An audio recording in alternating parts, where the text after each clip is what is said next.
Tennis is widely known to be a French sport. It dates back to the 12th century when people used handmade balls, and it was then called tenez, which is the verb to hold in French. And people used some pretty wacky material to make the balls with: cork, wool, chalk, animal fur, and even human hair. A few centuries on, Germany got deadening air-filled rubber balls which were properly bouncy, but either red or grey in colour.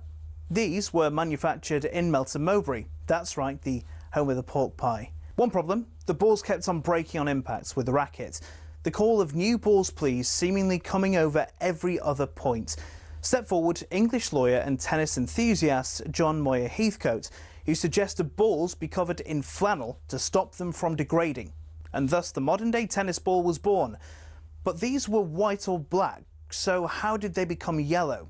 Well, in 1967, the controller of BBC Two, one Sir David Attenborough, decided the corporation should show Wimbledon on colour TV.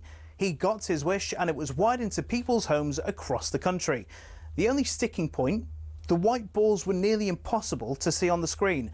So the International Tennis Federation, sensing an opportunity, started developing a new ball that would be visible even without the need for 4K LED displays. Not that anyone had that in the late 60s. After rigorous testing, they came up with the colour optic yellow and decided every ball be coated in that colour from there on in. And there you have it. Tennis balls are yellow, all because Sir David Attenborough wanted to watch Wimbledon from the comfort of his own front room. You could say the ITF aced it.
Good morning, this is talkSPORT Breakfast with Arnold Clark. Build your own car deal online.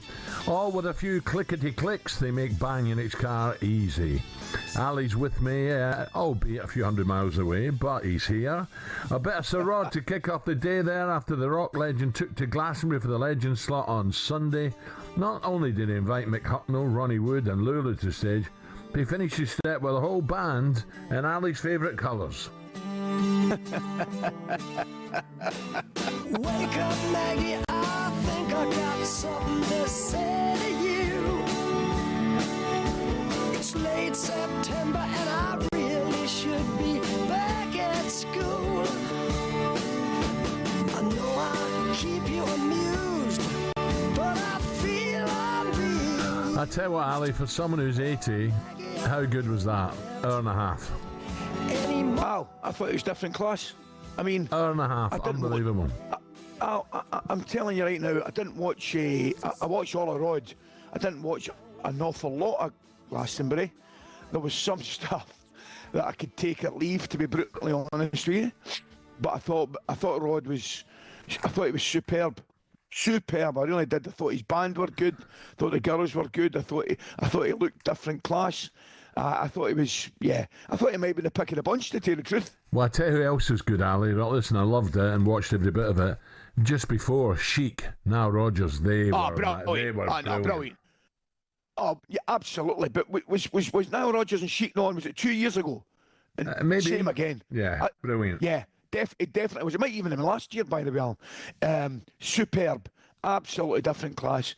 Nile Rodgers, but he was on, as I say. Can I remember Viv and I watched it, maybe I think, if it wasn't last year, it was a year before, and they were brilliant, and they were brilliant again. Brilliant again. Someone said most of it, mate. Well, not all are glad. I picked and chose, to be honest. But I thought Ronnie Wood coming on was loving it as well with Rod. You know, you could see the two of them together. Aye. Well, you tell me. How far did those two go back? Was it the New Faces originally? 70s, isn't it? 60s, late 60s, maybe. Alan, you're talking. You're nearly talking 60 years, mate. Yeah. Stay with me and stuff like that. Aye. I thought they were brilliant. I really did, mate. Thought they were absolutely brilliant. It was great. Lulu coming on at the end as well. I tell you what, he looked fit. He looked healthy, didn't he? Yeah. Oh, brilliant. Absolutely. So, what have you been up to then? Have you been watching much of the club? I've started watching now. There was a shock, Man City, wasn't it? I'm the same, mate. I'm the same as you. I can't lie to you. I was telling Jeff the last couple of days, Al, I've struggled to get into it a little bit. But I watched the highlights of the City Al Hilal, and I watched Chelsea coming up. I saw Real Madrid beat Juve 1-0 last night. Juve played well, didn't they, for a long period? Yeah. Played well. Can I watch the highlights there? Yeah, absolutely did well. Tell you what, I did go on Monday. I went to Wimbledon on Monday. You didn't. I did so. I went to Wimbledon, saw a bit of tennis, interviewed your pal on his podcast, Nick Kyrgios. I was on his podcast, Nick. Had a couple of beers with him after the tennis on Monday. I tell you what, Al, gee whiz, it was hot, mate. Yeah. Hot, well, they did say it was the hottest Wimbledon opening day ever. Yeah. But I tell you, we were sitting in the, we had good seats just behind the Royal Box. We were sitting in the shade. Alan, I wouldn't like being sitting in that sun, man. Oh, no. And the wee boy, I seen centre court, the boy Alcaraz played Fabio Fognini. He struggled a bit for a while, didn't he? Aye, but the wee boy was magic, Alan. 38 years of age, a wee Italian. Oh, no, absolutely. No, he gave him a real game. Oh, he did. By the way, he did. 2 sets all, and then you think they're going into the 5th set. But to be fair to Alcaraz, he's got a lot of quality, and he does really well in 5th sets. But no, I enjoyed it. Very hot, busy as you'd expect. Brits did well opening day, so no, and a few of them get through yesterday. Draper and that get through, Evans. So no, I've been taking a wee interest in the tennis. What about yourself, mate? Again, as it builds up, I'll watch more and more. Yeah. Nice. I'm not really any side courts and all that, outside courts. So when we get the big games going, the Brits are doing well. It looked at a tough draw, and they've come through it. Not all of them, but we're still in there with a fighting chance. Absolutely. What was I going to say to you? So what's the weather been like up the road? Really good with you? Boiling. Absolutely roasting. Poor old Hugo. Oh, man. He's been sitting indoors or taking the shade. No, he's out. He's got to be with you. Is he good? Oh, yeah, but he'll be under bushes and all that. I tell you what happened today, Ali. Crikey. And I've said this for years when I drive down on whenever it is, when a Wednesday or a Tuesday when I drive down. I only hit a deer this morning. Oh, no, mate. Between sort of Chelmsford and Brentwood, there's loads. And you road deer? No, it was a munkjack. Was and it's done a bit of damage as well. But when you hit it, you think, oh no! I just hit the corner of my eye, see it fly across the road. Yeah. And then bang! And as I parked my car today, I just looked at the underneath. Oh, that's a few grand. But I've done it. I've done the same myself. It's horrible. Oh, honestly. I know. I've done the same myself. Yeah. I've done the same myself in the back roads here in Renfrewshire. Yeah. They just come flying out over the hedges. You've no chance. No. Right, one team it won't be. I don't know if you're into, the World Cup. I will get into it now, but one team it won't be in the quarterfinals. City, dumped out by Saudi Arabian side Al Hilal. Ali, did they have a strong side out or not? They did, mate. Did they You really? better believe they did. Diaz, goalkeeper played. Diaz played. Vardiol played. But by the way, the worrying thing was, we spoke about it, obviously getting beat wasn't ideal, far from it. But Rodri came on and went off again. Oh, no. And I don't know if they've heard any medical updates, but I'm just hoping, you know what it's like, Alan, when you come back for a long-term injury, you just hope it's something else rather than the actual injury itself. So, no, Haaland played, Savinho played, Doku played. I mean, they had a proper side out. Well, they must be half decent, Al, because did they not draw Real Madrid as well? There were some good results, I tell you. And they played well against City. I mean, it wasn't a fluke result, mate. It was not a fluke result. I think that'd worry Pep, you know. I do. I think that'll worry him to concede 4 goals. Alan, I'm going to tell you something, mate. You better believe it worries him. Because I watched the goals that they lost, right? The defeat can happen, right? We know that. These things can happen in games. The defeat can happen. However, I'm going to tell you, Al, they're defending. Remember they went through that wee period last year where they were losing games and they were defending all over the place? Yeah. That's exactly what it was like. Honestly, the 4 goals they lost. One of the boys, Leonardo, for one of the goals, just ran straight through the centre defence. There was crosses coming into the box. They weren't defending them in the centre of the goal. I'm with you, mate. I think it would certainly give them cause for concern. Yeah. Okay, so set your alarms for early Saturday morning or just stay up late on Friday if you're having a night out. Because talkSPORT will be bringing you Chelsea against Palmeiras in the Club World Cup quarterfinals. That's 2 a.m. if you can make that. Up next, could Marcus Rashford, this is all over the papers this morning, be off to Bayern Munich? More on that next.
He plays that villain role very well now. That's crying out for a little bit more attention. It comes with a lot of crazy people. I took it personally and it kind of made me rebel a bit more. To be honest, I don't really care anymore. I'm never going to change.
it, defying the laws of gravity. I'm a racing car passing by like Lady Godiva. I'm gonna go, there's no stopping me. I'm running through the sky. 6:16. That's right, we all love a bit of Queen, don't we? But why are we playing it this morning? Well, you won't believe this, but on this very day, all the way back in 1971, Queen played the first ever gig with a classic lineup of Freddie, Brian May, Roger Taylor and John Deacon. Ali, where does Queen rank in the best bands of all time? Oh, they're up there. They're up there. The other time, at the time I went to see them, I went to see Mott the Hoople up in Glasgow, and Queen was supporting. Yeah, all right, big mouth. But that was 71, that song, so it was probably 72, 73, I reckon. I think their album at the time was Liar. Well, I'm going to tell you something. It's one of these ones. I'll be honest, Al. I mean, I quite liked Queen. You know, I enjoyed Queen. Oh, no, I can't believe what's coming here. No. It's anything but. It's not what you think. I actually get into them more after Freddie passed away. You know, I don't know what it was, whether it was a bit of nostalgia made me go back and listen to the records again. And then, I think Queen are absolutely there's no doubt about it, Alan. Live Aid, absolutely fantastic. They were magnificent. No, there's no doubt about it. That is one of the greatest live performances of all time, mate. Freddie Mercury's performance at Live Aid. I'm sure you agree, pal, surely. One of the greatest performances Well, I've ever seen in my life. scenes from the crowd were just incredible. Arms in the air. Have you ever, he owned it. Yeah. He absolutely owned it. What a performer, mate. What a performer. What an artist. Yeah. Absolutely brilliant. Well, Brilliant. actually, Roger Taylor, I had lunch with him at Chelsea, Stamford Bridge. What a nice guy. No. Lovely guy. Yes, I did. Yeah, lovely guy. Brilliant. Is he a Chelsea man? Well, he was there. He was invited, so Yeah, maybe I was. no doubt. It was Enjoyed his just football. 3 of us were there. It was great. Lovely lunch. Anyway, have a listen to this, Ali. On the Numpty Bar last night, Jamie and Jason took a call from Connor, a Pompey fan, who had a very interesting rendition of a famous tune for the late night listeners. I tell you what, why don't you do something like the Bee Gees or Michael Jackson? Because they were like falsetto. They had what the highest voice for a man is called a falsetto, I think. All right? Can you do a bit of Staying Alive? Well, you can tell by the way I use my walk. I'm a woman's man. No time to talk. Stay alive.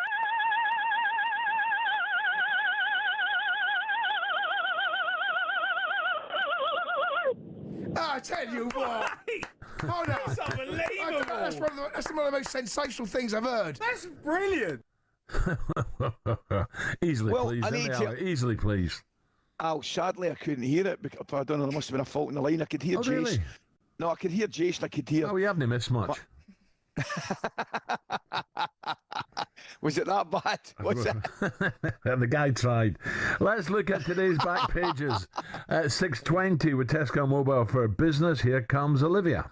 Backpage review on talkSPORT with Tesco Mobile for Business. Are you self-employed? Get business phone bills for up to 40% less than the big mobile networks. For terms and verification, visit tescomobile.com/business. Well, I think it's the first time we've worked together. Olivia Buzaglo. Where's that from? South actually- America? Good morning, Olivia. Gibraltar. Morning, Ali. Gibraltar? Gibraltar, yeah. Oh. Yeah. They've just opened the frontier again, I believe. Yeah, they have. I sort of, split my time between here and Gibraltar and Spain and lovely. go between the I know go the between guys three. who run is it Alcacia, the marina there? Yeah. Yeah, I know the nice. guy. Been to Gibraltar? Tony. Oh, yeah. Have you? I always say to people to go, but it's quite a weird place, isn't it? Do you not think? It's good to go. It's just like for a rock, bit, isn't it? Yeah, but it's a very important rock. It's and I love it. But It is it's like Tony, my home. I think, who runs and they've got nice houseboats there as well. You can stay in Lovely. there. Yeah, Roman Abramovich's yacht was once docked in Gibraltar when I was there, and it was the biggest thing I've ever seen in my entire life. Was it really? Yeah, it was mental. So, Olivia, I'm going to say to you, I've never been, Olivia, but I'm going in August for a couple of days to Gibraltar. Oh, There you you how are. come? And I've never been- Erna, it's got to be lunch, No, it's dinner. not. It's not actually. I'm actually going to visit some friends for a couple of days. Well, a couple of monkeys up the top. Yeah, Ali, have you been to Gibraltar before? I've never been. Oh my God, you need Ali. What am I going to expect? You have to go up the rock. You have to go up the rock. You can get a cable car up the rock. Prepare yourself though, because the monkeys can be a bit crazy. But it's so cool to see. Like, you're not meant to take food up there, but I take, like, my uncle still lives over there. So whenever I go, I always get him to like drive me up there, and always take like little like nuts, and just like, if you just put your hand out, they're like little humans. It's so weird. Like, with their hands, they just take the nuts out, and then they just sit there. Like, they might sit on. Like, obviously, you're probably not going to do this, but we used to like put them on our shoulder and just get the monkeys to just like sit on our shoulders. Yeah. You know, underneath the water there, Ali, between the straits. It's incredible what's under there. Radar, sonars and all sorts. And also, when we took a boat out from the Spanish side up the straits, I've never seen so many dolphins in my life. Yeah. Unbelievable. And some pilot whales as well. Yeah, it was amazing. Definitely you have to, Ali, the one thing you do in Gib is you have to go up the rock. Yeah. You have to see. Where would you, Olivia, I'm guessing, I know you can't fly to Gibraltar. Next easiest one, what, Malaga? Yeah, Malaga, yeah. It's probably about... Ryanair, Ryanair Gibraltar, that's what you want. Yeah, no messing about. Are you flying into Gibraltar, Ali? I think I am, yeah. I had the worst land, because I don't know if you know this, but it's one of the most dangerous airports in the world to land at. Hong Kong as well. Yeah. Oh, great, I love you. Sorry. Thanks for that. Sorry. And I actually went the other day. I only got back a couple of weeks ago, and I had the worst landing, to the point where, like, I genuinely had... I'm not a great flyer at the best of times, but I had like tears in my eyes. I was sitting next to an old couple, because basically the wind was so bad that day. And so like the BA flight that was in before us was tried to land twice and couldn't. So it just obviously doesn't even hit the ground, goes straight back up. And I was sitting there going, like, panicking. And then Malaga. Yeah, they basically said, like, if we don't, I'm going to try and land once, and if I don't, we're going to Malaga. And I was thinking, oh, great. It'll take you an hour, a wee bit longer than an hour, isn't it? Yeah, probably be like an hour and a half. I think I'll be going to Malaga. Honestly, you've no sold the airport to me. Sorry, I know. Do you know, I actually felt bad, because I put it on my Instagram, and then I was thinking people probably aren't going to fly there now. But 99% of the time it's fine. Yeah. It's just that one flight that I was like, it was just all over the place. And if you want a game of golf, we'll get a game at San Roque as well. Oh, yeah, there's some good golf courses. What about Palamine's captain? No way. Yeah, what do you mean no way? Yes. Well, that sounds great. Anyway, Olivia's maybe doing the back pages. I'm learning to play golf as well, by the way. Oh, yeah. Yeah, but I just cut my fingers, so I can't carry on at the moment. But, oh, dear. Yeah, I know. Stupid, really. Right, back pages. But yes, that is what I'm here for. Back page of the Star, then, is buying Munich, and they're ready to offer Marcus Rashford an escape route, which I actually think, I would be surprised if he was going to be in the Premier League next season. Yeah, I think he did all right. Not Barcelona for me either. Why not Barcelona? Why not? No. Bayern might makes more common sense to me. And also, Leroy Sané's gone to Galatasaray, so I suppose there's a spot on the left wing available for him. And I think for Rashford, he probably lucks out if he goes to Bayern or Barca. Can I ask a pair of you a question here? Right? Am I the only one that's really surprised at that? Because I'm not sure he did enough at Villa to get himself a move to Bayern Munich, by the way. Have I got this wrong? Am I missing something? I don't think you have got it wrong. I just feel that they're still buying on potential. Or buying on what he's done in the past. Yeah, I completely agree. With maybe more to come, but you're right, Villa, he was all right for me. Right, no better than That's all right. I'm with you. And that was Ollie Watkins out of the right hump. Yeah, well, he did. He left him out for a few big games, didn't he? Yeah. Yeah. And it's perfect for Marcus Rashford, but there is no guarantee that he's going to suddenly go abroad and fulfil that not potential, because I suppose it's his age, or even rediscover that form he was at United. We all want him to do well, but he's the only one that can do it now. So if he gets his move, roll his sleeves up and get on with it. Yeah, he's got to. Yeah. I thought he did okay. Sorry, guys. I thought he did okay at Villa. He did okay. We get a chance, will we? What else we got? Yeah, sorry, Olivia. Get back to that airport at Gibraltar. All the important things. Ian Herbert in the back of the Mail has said the Saudis are coming for football, and there is nothing anyone can do to stop them, not even City. And I think I've been covering the Club World Cup for DAZN, and I don't know how you guys feel about it. I'm not even just saying it because I've worked on it, but I've thoroughly enjoyed sort of just, I suppose, seeing teams that I don't necessarily watch a lot of, like, Al Hilal surprised me massively. Wow. There was just no... Yep. And I think that was a win not just for Al Hilal, but I think that was a win for Saudi football to come up against one of the best and teams. draw with Real Madrid as well. First game, and they were well worthy of that draw against Madrid. Arguably could have won it. And I actually covered the City game, and City had a lot of chances in the first half, but Al Hilal were brilliant. I think that's one thing City have got to sort out, by the way. Their defence. Jeez. Mentioned that earlier to Ali, 4 goals, that's not good. But not even just that, like Nori and Doku, like down the left, are so good going forward. They've already got such a nice link up together. But oh my God, the spacing behind them. That was just where Al Hilal was just constant down that right hand side. So unbelievable. Which actually takes me on nicely to the back of the Sun, because they're saying Pep plots City cull after exit. I think we all know that like Guardiola likes to work with a small squad, and obviously he's already said that, hasn't he? And like obviously Jack Grealish been left at home, and whether that was the right decision, I don't know, but I think it's quite clear his City career's over, which I think is good for. I think that's good for, not good for Jack Grealish, but I think Jack to Bayern, would that be his wages? I suppose is a problem. That's the thing. I'd love to, I know everyone's been saying this. I'd love to see Jack Grealish back at Villa. I think it'd be perfect. Yeah. I just think I think that would reignite his career again. I feel like he'd be given the freedom like we saw before he came to City. I just feel like that City move was never. I was never like, this is the perfect move for Jack Grealish. I just thought, it was a bit like, we know like City's style is so particular under Pep, and you haven't got the best out of him. We've seen that, and it was as if he was held back a little bit, wasn't it? I mean, but I'm with you, Olivia. He's got to go and get back playing. I wouldn't mind seeing him back at the Villa myself, actually, to tell you the truth. It could happen. Yeah, of course it could. But I've got to break, Ali. I've got to break, because I want to do a bit of research into the Gibraltar airport. Olivia, thank you. That was a look at today's back page with Tesco Mobile for Business and Olivia. Thank you. Back page review on talkSPORT with Tesco Mobile for Business. Are you self-employed? Get business phone bills for up to 40% less than the big mobile networks. For terms and verification, visit tescomobile.com/business.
Corinthian Casuals are a team in the Combined Counties League Premier Division South. Despite that, they're one of the most important clubs in world football. Here's why.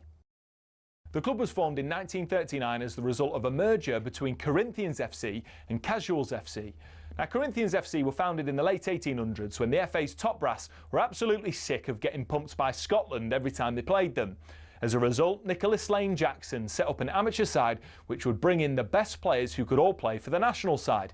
And it worked. It wasn't long before England were dominating the international fixtures they played, and it was largely down to Corinthians. In fact, in 1894 and 1895, they played consecutive games where Corinthians provided the entire England 11. But the thing is, the players refused to play professional football. They didn't believe in it. They wanted to spread the values of sportsmanship, competition, and played for the love of the game. It also helped most of the players were Oxbridge graduates who didn't need the money, but instead of entering league and cup competitions, they played exhibition football and toured the world, bringing the beautiful game with them.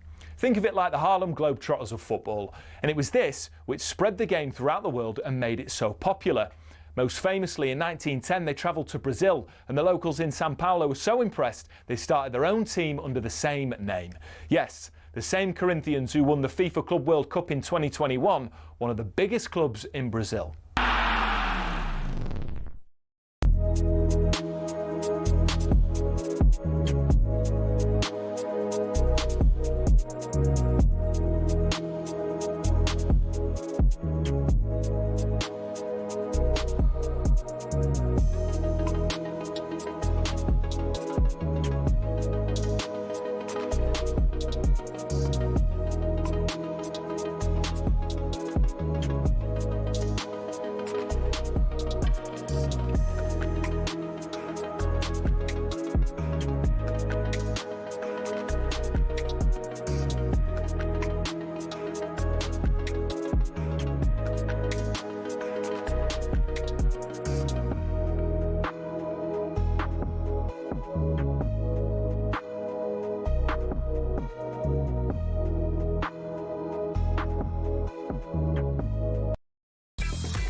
Okay, 6:33, talkSPORT Breakfast with Arnold Clark. Get the UK's best used car deals guaranteed.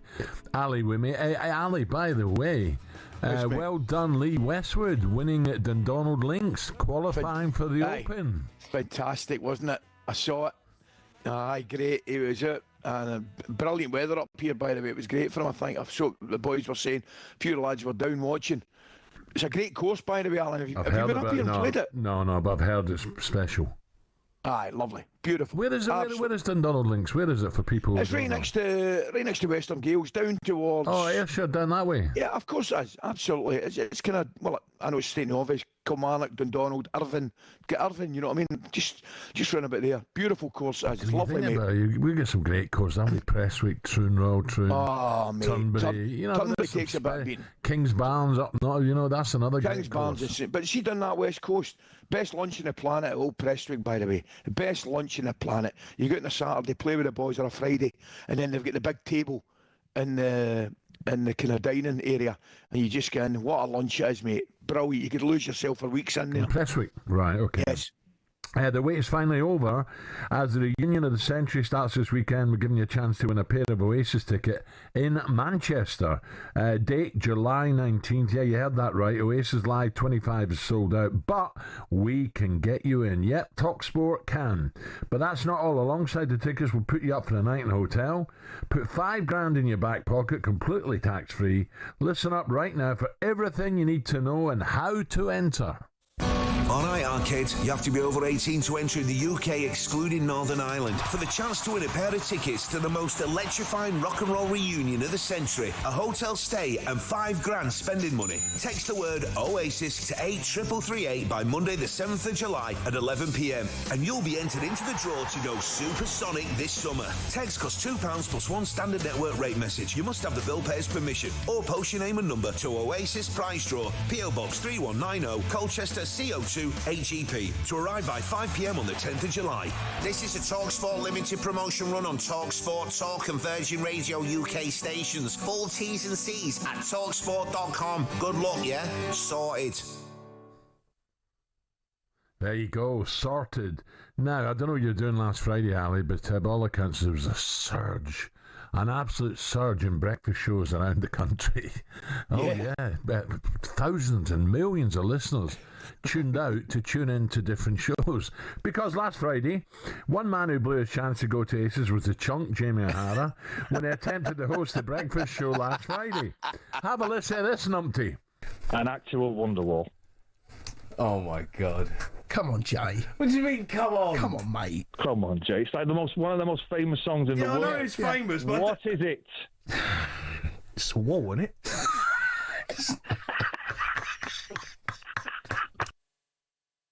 Cundy loves it, doesn't he? Cundy, I know.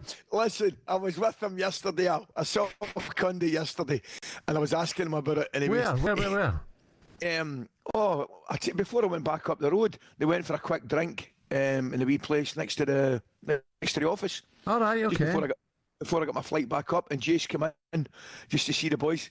And by the way, Al, full of mischief. And he was telling us his story. You can just see his wee face there. He loves it, doesn't he? Yeah. He's at the wind-up. He's some boy. So after a brilliant first test match where England got the better of India, and it was brilliant, by the way, they go head-to-head again today at Edgbaston on the second test. One man who's finally back, superstar bowler Jofra Archer. He actually played down near, where is it now? Down Woking Way, he played down there. Club cricket, he used to like his five-a-side football as well. Is that right? You know my mate Ozzy, he told me all about him years ago. I went, get lost, you've got the wrong one. He says, no, he does. Horsham, there you go, he played for Horsham. Well, he's back in the squad, but the team's unchanged, I think, for the game. Well, he's finally back. He's returned to the Test squad for the first time since 2021. He'll have to wait another week for his comeback, however, as England remain unchanged. You're right, Ali, from last week's win. By the way, Bumrah, he's got to play. They're 1-0 down. I think. Correct. They've got to play him in this one, surely. Well, unless there's a wee injury doubt and they don't want to risk him. You're absolutely right, mate. They can't afford to go 2 down. I'm with you. Captain Ben Stokes spoke about how good it's been to have Archer back in the squad.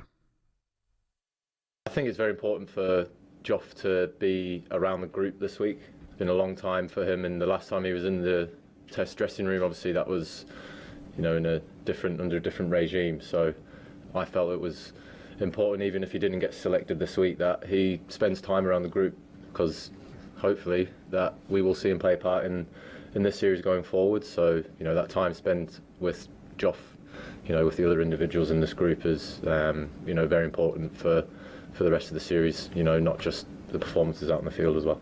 By the way, Ben Stokes, I was reading this morning, Ali, that he was shattered for 3 days after the test. But I looked up there, he has lost some weight, by the way. He is lean and mean. He's some player, isn't he? I mean, he is absolutely different class. But you're right, Al, I thought that last test was a Headingley. It was against India, was brilliant. Really enjoyed it. So let's get more on Jofra Archer in the second test match starting today. Let's say good morning to talkSPORT's cricket reporter Sam Ellard. Sam, morning. Morning, Sam, guys. good morning. How are you? Good morning. You got to be looking forward to this, Sam. It's going to be a cracker, we hope. Yeah, first test match was test match cricket at its absolute best. It was a thrilling game of cricket where you went into the final day, went into the final session in a bit, really, with all results possible. It was the test match which India dominated for the majority of it. Yeah, England ended up coming out on top. We had centuries, dark drop catches, a controversial toss decision, good weather. So yeah, first test was a belter. It wasn't controversial, was it? All the people in the know said England should bowl first. So stop that. I think maybe at the time, Al. No, Bumble told us before the toss. He says England should win it and bowl first. Well, there we go. Bumble and Ben Stokes knew best because they ended up chasing down 3-7-1. And I think what was remarkable about that chase was, despite it being England's second highest, the 10th highest in the history of Test cricket, England just felt so in control of it. And Lawrence Booth in the Mail said Bazball's grown up, and I thought that was a really good way to use it. It's the aggressive approach, the aggressive intent is still there. Yeah, it's an England team I think are better now at soaking up pressure and knowing when to see off a good bowler and knowing how to get through a difficult phase. So, I think it's the last 18 months we've seen sort of we've seen Bazball still be there, but just be a bit more sensible at times. Sam, tell me, mate, it was a brilliant opening. I mean, was it Ben Duckett? What a blinking opening wicket he had. But I was going to say to you, and you touched on it there, mate, you know, take it with the 100, the T20 and the 1 day and all that stuff. I mean, you and I, old boys, old school, Test cricket, that was it at its finest, wasn't it? You can't beat a bit of that, surely. Listen, Ali, look, me and you, we've been to the Oval before, haven't we, for a T20 game? We're partial to a T20 game on a Thursday. Of course we are. We're not against that, but I have to echo everything you say. Test is best, and there is nothing better than good Test match cricket, and that first Test match had absolutely everything about it. We saw good attendances, we saw two of the best teams going at it. That was Test cricket at its best, and you cannot beat it. Edgbaston, good record there, England, haven't they? Yeah, and India have got a really, really bad record there as well. India have only won once there in their entire history. So I heard you guys talking about Bumrah, and they've got themselves into a really sticky situation with Bumrah, because he's always suffered with back problems. They've always had to kind of manage his minutes or overs, if you like, not minutes. And they came over here and they said right from the beginning, he's only going to play 3 Test matches, 3 out of 5, 3 out of 5. And of course, now they've got themselves into a tricky situation where one's done, and the one he's played in, they've ended up getting beaten. So there's real talk that he's not going to play today. So you're 1-0 down in a 5-match series, and then possibly leave out their best bowler and then go 2-0 down and bring him back in. So there's talk that he's not going to play, but there was quite a big gap between the first Test match and the second Test match. So I think it would be remarkable to be 1 down and to not play your gun strike bowler. So rumour has it he's not going to play, but I wonder if India are going to wake up this morning and think, can we really risk not playing our best bowler? Yeah, what about England? Pant's a big threat, isn't he? By the way, England they've got to try and get him early.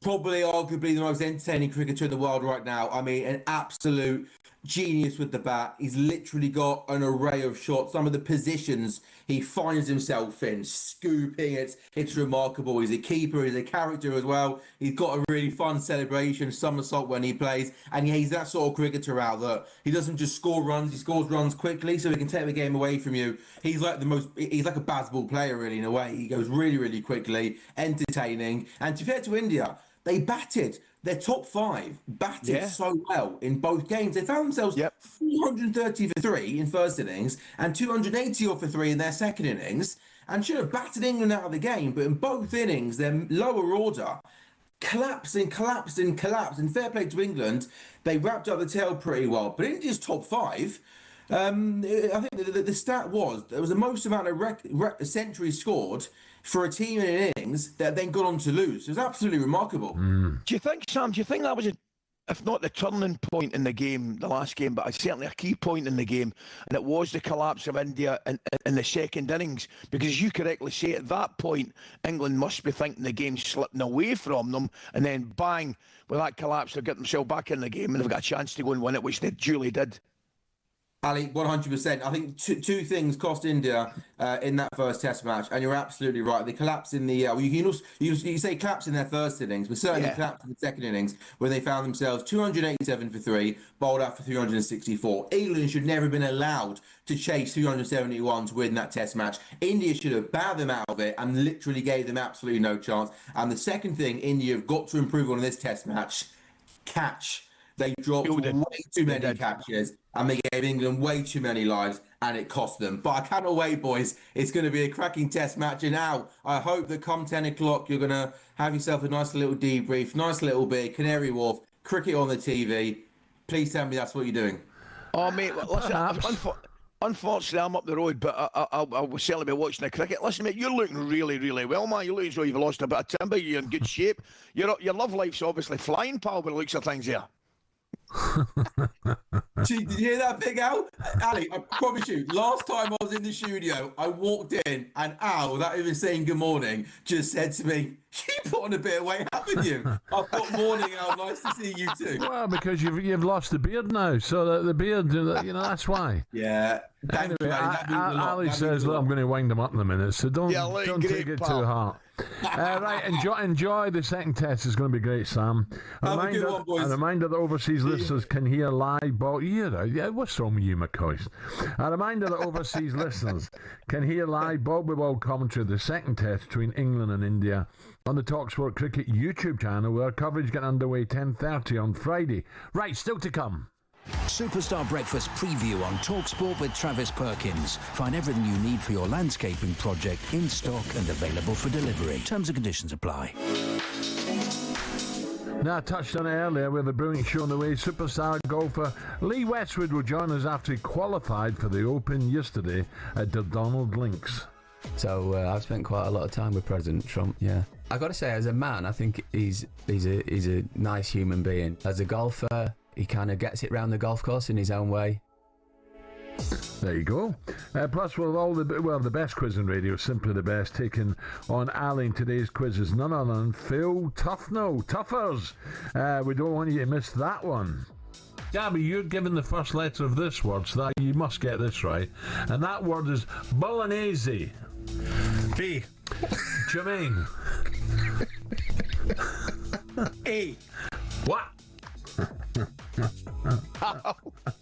Alan, I'm going to tell you something, right? I was listening to that last week, and I just about drove off the road.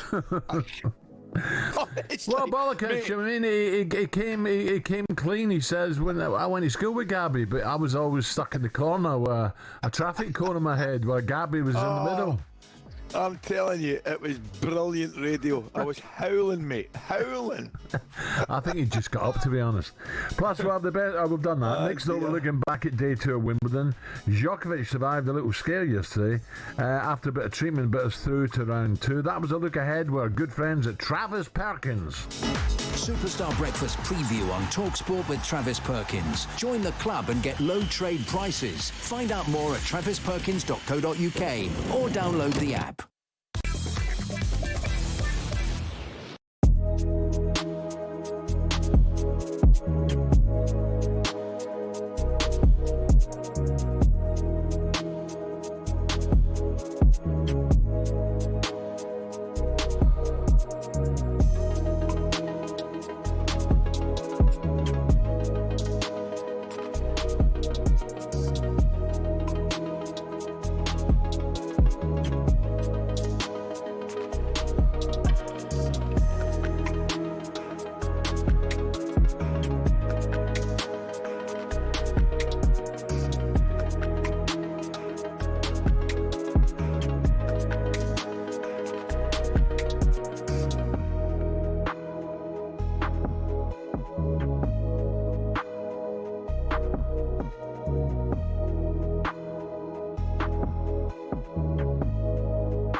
Plays that villain role very well now. That's crying out for a little bit more attention. It comes with a lot of crazy people. I took it personally and it kind of made me rebel a bit more. To be honest, I don't really care anymore. I'm never going to change.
6:52. Here's a cracker here, Ali, before I get stuck into the show. It's a belter. Welsh dolphin murders rival, then kills shark. Some fin in the water. He's called Jack the Flipper. It's a belter. Jack the Flipper. Wait, this a killer dolphin is on the loose after being caught on video slaying one of its own kind, and then a shark. The bottlenose dolphin, dubbed Jack the Flipper, targeted a smooth hound. He targeted a smooth hound shark last week, having previously attacked a juvenile common dolphin 3 months ago. What is good? Cardigan Bay. What about that? We're only talking about dolphins, aren't we? Crikey. You've killed me, Jack the Flipper. I was just talking about off the streets of Gibraltar. And that brings us back to Olivia Bazaglo again. Olivia. Hello. Sorry. We're just talking about it. Sorry, we did that on Early Breakfast as well, and I was cracking up. Jack the Flipper's unbelievable. That's the best ever. It's Jack the Flipper. But if you go down Whitechapel Road, Ali, as well, there's a chippy down there called Jack the Chipper. A fish and chip shop. Anyway, what we got, Olivia? Just talking about Wimbledon. Which first of all, I would love to say I love Wimbledon. Wimbledon days out are like my top. I reckon a day out of Wimbledon's like one of my top 5 days out. Yeah. I was here Monday, Olivia. Oh, Ali, did you love it? I loved it. I'll tell you what it was, though. It was boiling, man. Too hot. It was. Do you know that way? It was just too hot. But we were lucky. Our seats were. I seen it, Big Al. Our seats were in the shade, Olivia, and it was great. But I actually felt for some of the guys and the girls and the ladies sitting. So you shared your chilled jug of Pims, did you, with them? I don't think so. Never had the Pims, mate. Never had a strawberry. What? I tell you what I did. I never had a Pims, never had a strawberry. What's the point in going to Wimbledon then? Well, I ended up doing a wee podcast with Nick Kyrgios. Ali, you just enjoy it. And Wimbledon's there to be enjoyed. With a couple of beers. He's good company for a couple of beers, is our Nick. So, no, it was a good old day. Watched a bit of Alcaraz, he was magic. But I loved it. Did you see the wee Italian guy, Olivia, that was playing? Fabio Fognini. Yeah. Oh, I'm having him all day. Unbelievable. He's getting on a bit now. He's a veteran. 38. Yeah. He was brilliant. He gave him a great game. He really did. Yeah. I've camped as well at Wimbledon. Have you? Yeah. What, in the queue to get in? Have you really? Yeah. I did that. No, she went 2 weeks camping in Wimbledon. Oh, you maniac! What do you think? It was a flip of the coin between Wimbledon. Not have been in the queue. Her pals. It was a flip of the coin between the Isle of Wight and Wimbledon. She decided to have 2 weeks at the tennis courts camping. She could have been wee Ivor's back garden camping. Oh yeah, I have camped and it was unreal. I don't think I'd do it again though. That was when I was at uni, so quite a while ago. But what uni? St Mary's in Twickenham. Oh, very nice. Yeah, so I camped then. I had a great day. I'd love to go to Wimbledon. I can't go this year. Sounds like you're far too qualified for us, Olivia. You're far too qualified for us. Sounds radio next stop. Definitely not. Ali, you were mentioning that you're clearly just passing through. I can tell. You were mentioning the heat. We just as a country just can't deal with heat, can we? Obviously, it was so hot at Wimbledon, but I feel like when it and obviously like Ali's saying, like the players playing in that is just ridiculous because even fans like you saying, Ali, go in there is so hot, and I think there wasn't actually that many portable fans. The new ones are very good. Yeah, I need to get one. There was a guy. I meant to say to you guys, there was a wee guy outside, brilliant, selling fans, and he was doing a roaring trade. I mean, that's a bit of genius here. He's obviously looked at the weather, set up his stall, selling fans for a £5 or whatever it was. And particularly all the ladies, man, the queue to buy these fans was as long as you like. Great idea. It's a great idea. I need one of them. So hot. I feel like we just moan when it's hot. We moan when it's cold. I don't moan. Do you know? I actually don't. I love. I don't moan when it's warm. Not when it's warm. No chance. I love that when it's warm. You were over in Marbella last week. You're telling me it's too hot. Away you go. Yeah, you make things up. You do, honestly. Can't moan about the heat. You make things up. No, I love the sun. One of the big stories there was Jack Draper, obviously through yesterday. His opponent retired, but he was winning comfortably anyway. He's been compared to Andy Murray. Says he can handle the pressure. Yeah, I was pleased for Dan Evans. No, I did watch a bit of Draper. Very good. Yeah. Big, powerful guy. But Evans was good as well. I watched Dan Evans. He was impressive. I was comfortable. He looked lean and he looked hungry. Evans, it was a good performance, wasn't it? Yeah, it was, and a lot of the Brits, I say a lot of them, a lot of the men are through, which is obviously good. And our British #1 lady plays today, doesn't she? Yes, she does. Kitty. She isn't. Yeah, she's in action. Emma Raikkonen, who's also in action a little bit later on today. Coco Gauff, I suppose, was one of the big shocks. Yeah. I think, but it must have just been. I know she said after, like, it must have just been she just said mentally overwhelming. She said she didn't have time. I mean, obviously winning the French Open and then having not long to like recover and sort of celebrate, and then obviously just got too much for her. But yes, Coco Gauff out. Big shock. One of the. Also, this is an amazing story. So Ollie Tarver, obviously one of the Brits was through on his Wimbledon debut. He's now got Carlos Alcaraz on centre court today, which is very exciting. However, so he's a student, right? So if you win Wimbledon round 1, you're supposed to get 100 grand. And yeah, he can only claim £7,290 in profit for the year. A few expenses in there. Yeah, they were saying, just chuck a private jet in there or something. Get those things up. Ali does that all the time. Well, I believe his taxi for Kensington was 140 grand, Olivia, to be fair. Oh, brilliant. And also, Carlos Alcaraz, it wasn't smooth sailing for him. So, well, his mind's elsewhere, isn't it? Well, Alcaraz? Yeah, I think so. Where? Oh, what do you think? Have you not been reading about the romance? Poor Emma, I felt so bad for her. Like, why was she even asked that? I know. I think we should just end it there. I was like, yeah, I think that's probably. Oh, don't say that. They're just mates. You'll upset Carlos. They're just mates, you know. It's clearly, listen. His concentration was not there. And you reckon? That budding new romance. No, absolutely. No, I reckon they're just mates, you know. Yeah, I'm sure. Coming up, Trent Alexander notched up his first goal involvement for Real last night, but no battle of the Bellingham brothers in the quarter-finals. We'll find out why next.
Is Trent already starting to repay the £8.4 million fee which Madrid paid for him just to feature in this Club World Cup? Well, he bagged his first assist for the Galacticos last night in their 1-0 win over Juve. He crossed in for Gonçalo Garcia and the goal was technically worth £10 million. From Florida to Birmingham now, and the Bazballers will be hoping to capitalise on their Headingley heroics as the second test gets underway this morning. Ben Stokes says he had to lie in a darkened room for 3 days just to recover from the first test, and he's expecting the Indians to come out fighting at Edgbaston and has paid tribute to the visitors. There's always pressure on shoulders of international sportsmen, but playing for India, especially in cricket, you know, there's probably a bit more on any other nation. So, yeah, look, very proud nation. don't take anything for granted from last week. As I said, we start at 0 again, and we try put in a performance. And the big question for the Indians, will Jasprit Bumrah play? Their coaches had made it clear he's only going to be picked for 2 of the next 4 games. At Wimbledon, a shock defeat for Coco Gauff headlined a long list of exits for top players. The men's number 3 seed Alexander Zverev also bowed out at the first hurdle. With Thomas Frank starting to get his feet under the table at Spurs, Jason Cundy has told talkSPORT anything less than European qualification next season would be a failure. The former Chelsea man has also made his feelings clear about Tottenham's league performances last season. It was a terrible season and you got out of jail, right? And that's fine. Cup competition, it can do that. Cup. Yeah. Let me tell you now, 17th is an absolute disgrace. It's the worst performance ever by a so-called big club in the Premier League. Ever. And back to cricket, England's women are 1 loss away from a T20 series defeat against India. They lost the second game of their 5-match series in Bristol by 24 runs after being set a target of 182 by the tourists. There's plenty more at talksport.com.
Good morning, 7:05, talkSPORT Breakfast with Arnold Clark app.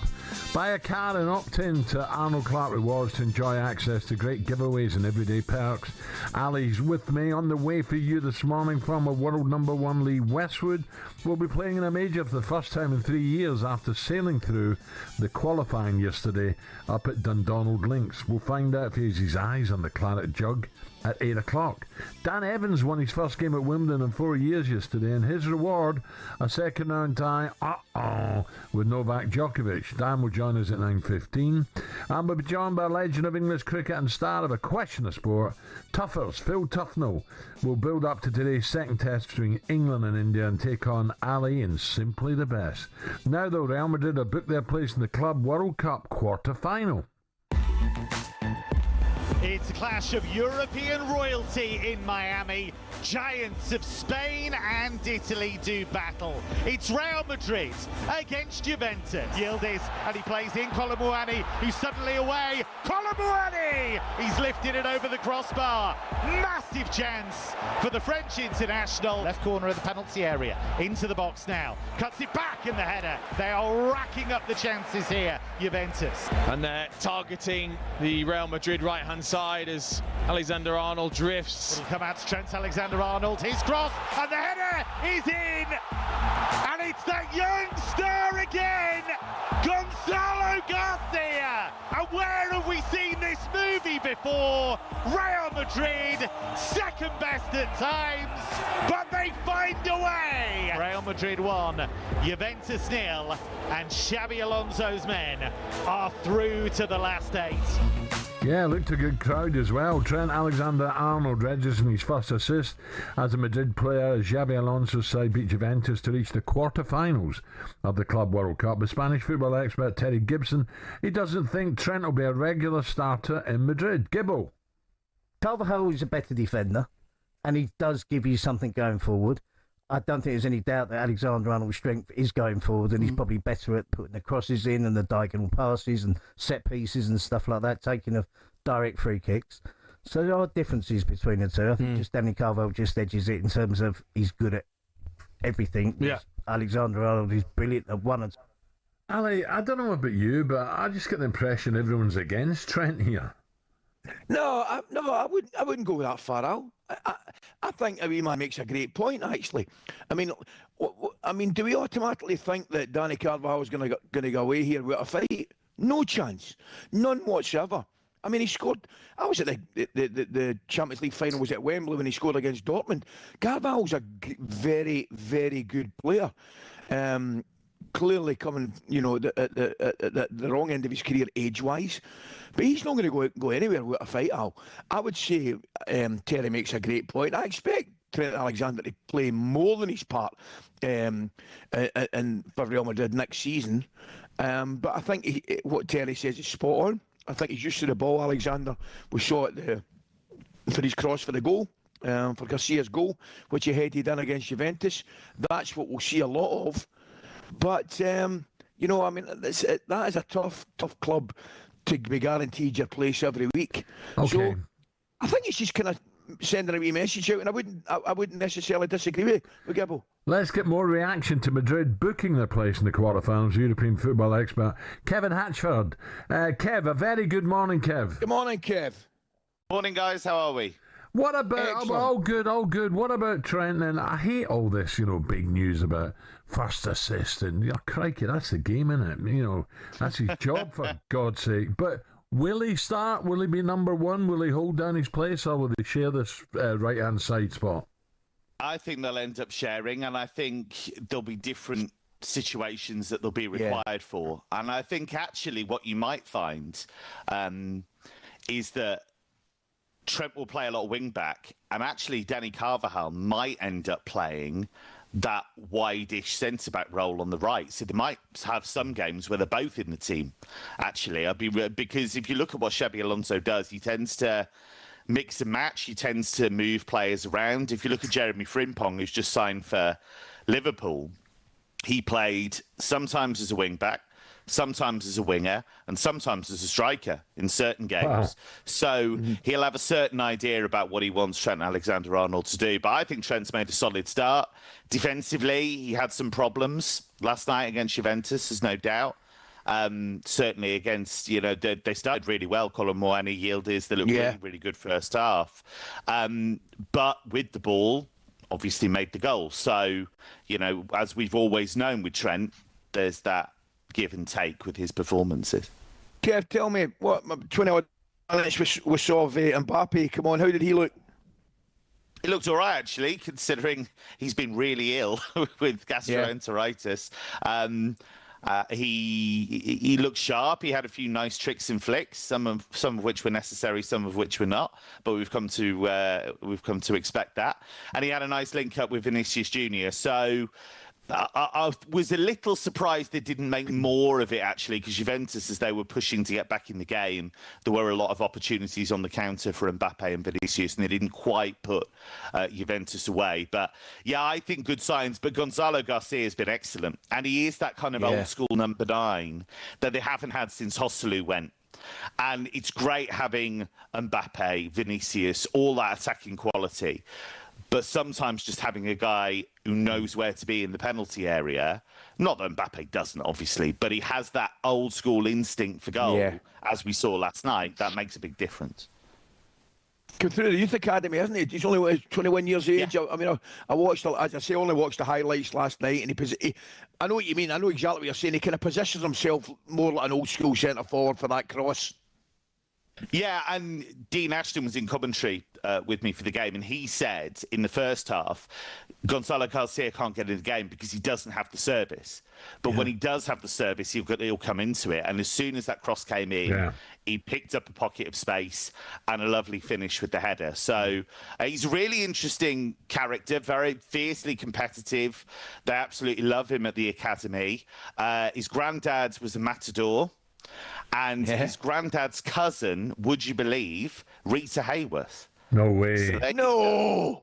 Yeah, absolutely. That was my reaction. And there'll be a whole... See, these are the stats we love, mate. These are the statistics we love. Yeah, so his grandfather's cousin, Rita Hayworth, and my jaw dropped, and there'll be a whole raft of listeners who are going, Rita who? That's one for us. That's an anecdote for us. Absolutely, mate. Listen, what about the night before? I mean, it was a surprise, bordering on a shock. At the same time, you can argue, I know City had chances, but it was a great level of performance, wasn't it, from Al Hilal? Yeah, it was. I think, obviously, they're not the plucky outsiders some would make them out to be, in the sense that, you know, they were able to have the finance to recruit one of the world's best coaches in Simone Inzaghi, who's gone in there and in a few weeks' time been able to get them playing his football. But this is a big shock because we just don't get these clashes. There's no way of knowing how these Saudi teams, how these South American teams are going to do against the big European hitters.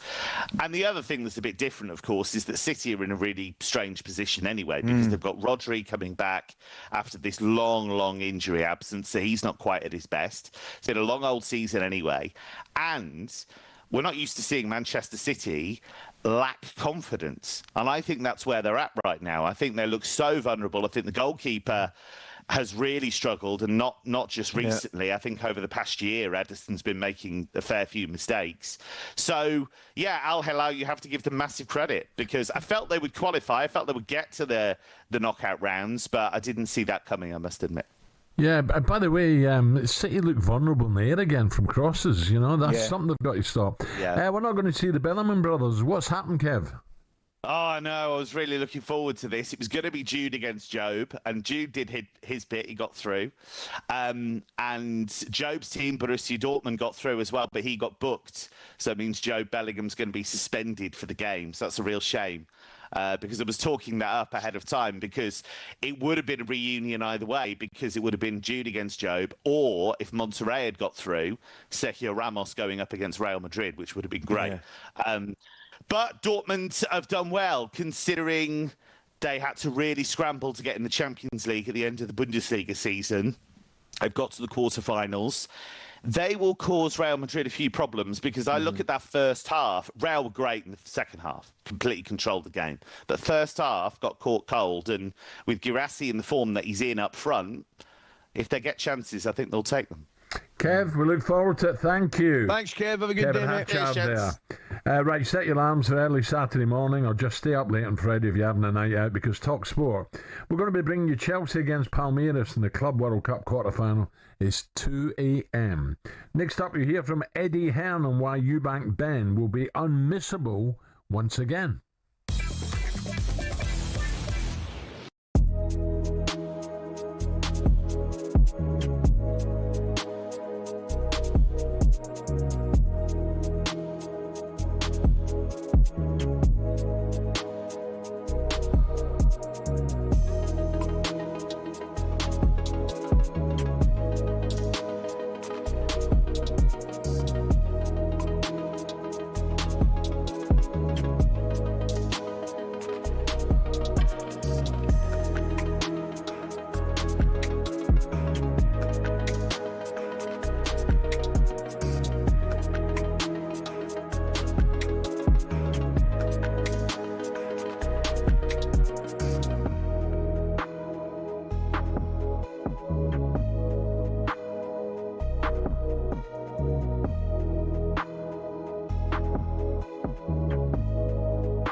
plays that villain role very well now. That's crying out for a little bit more attention. It comes with a lot of crazy people. I took it personally and it kind of made me rebel a bit more. To be honest, I don't really care anymore. I'm never going to change.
$7.20 talkSPORT Breakfast. Alan McCoist with me.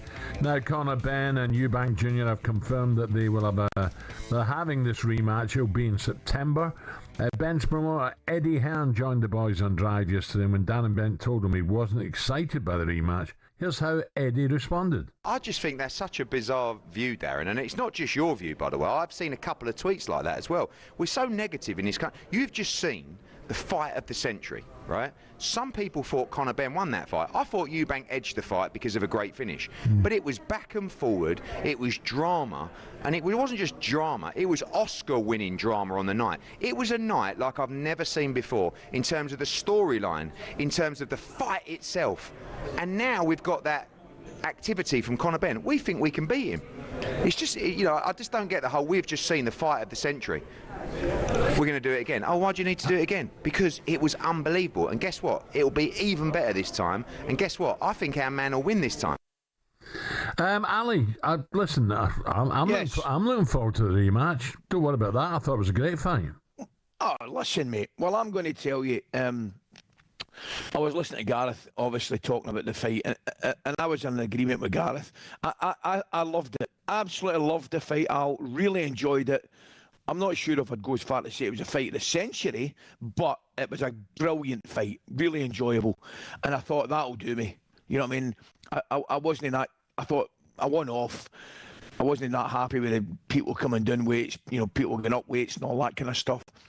But I thought the one fight would do me. But the hypocrite that I am, once the build-up of the fight gets going, I'll really, really look forward to it. I wasn't that positive about a rematch, to be honest with you, but I know what'll happen. Once the build-up gets going, once the boxes are in your faces, once we're all over it in talkSPORT, I'll really look forward to it, and I will watch the rematch. Yeah, I will. Right, this Saturday, live from Manchester, Super lightweight contender Jack the Flipper Catterall moves to welterweight to face unbeaten. Jack Catterall moves to welterweight to face unbeaten Harlem Eubank. Another Eubank, available live only at DAZN. Sign up at DAZN.com/boxing. Boxing update on talkSPORT with DAZN, the global home of boxing. Buy now at DAZN.com/boxing. I tell you what, Ali, I've just been reading about Jack the Flipper. He's a naughty one, he is. he's causing chaos down there in Wales in the Bay. Hey, they'll not be avoiding him. Don't worry about that. They'll not want to meet Jack the Flipper in the next round. He is unbelievable. He's having a go at everyone. I'm just getting that smudging in my head. Now, today's the day. Jack's swimming about there, beating everybody up, man. Today's the day 2025 Women's Euros gets underway over in Switzerland, and talkSPORT is right across it.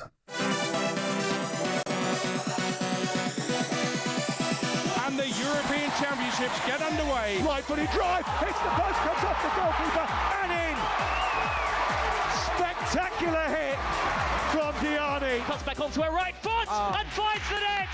Vivian Miedema. An opportunity to round the goalkeeper, and it's in from Bob Marty. Hooks up the cross, and the header is in from Harder. Into the penalty area. Gonzalez with the shot, past the goalkeeper and in. A lovely move by Spain. This ball has fallen for Hegerberg in the penalty area. Plays it square. Frida Marnham taps it in. 2 goals in quick succession for Norway. And Eva Pyle there to gleefully tap home from inside the 6-yard box. So Wales, for the first time in their history, have qualified for a major tournament. Gritting Canarid from the angle with the shot, and it flashes into the back of the net. Opportunity for Russo inside the penalty area. Finds the corner. Alessia Russo for England. Yeah, that's right. The Women's Euros kicks off today live on talkSPORT. So to get more, let's cross over to talkSPORT's Lioness reporter, Courtney Sweetman-Kirk. Courtney, a very good morning. Courtney, good morning. Good morning to you both. How are you? Very well. Oh, not as well as you, but it looks of things. That looks fantastic where you are. Yeah, Zurich is a lovely city. It's very much like home at the minute. The sun's out, it's very hot. And yeah, I'm looking forward to Lionesses training later. The big question is, Courtney, how's talkSPORT Expenses going to look after you in Zurich? Because it's 20 euros to sneeze out there. It's a bit expensive. Exactly. We're having to be very careful with the company card, let's put it that way. So, Courtney, sorry, Ali, I was just going to say, England have a chance of winning back-to-back Euros. Do you give them a big chance, a strong chance, Courtney? Yeah, definitely. I think, they're the favourites along with Spain. I think that's not just myself. I think most people would say that, despite not having the likes of Mary Earps and Millie Bright, they've still got a very, very strong squad.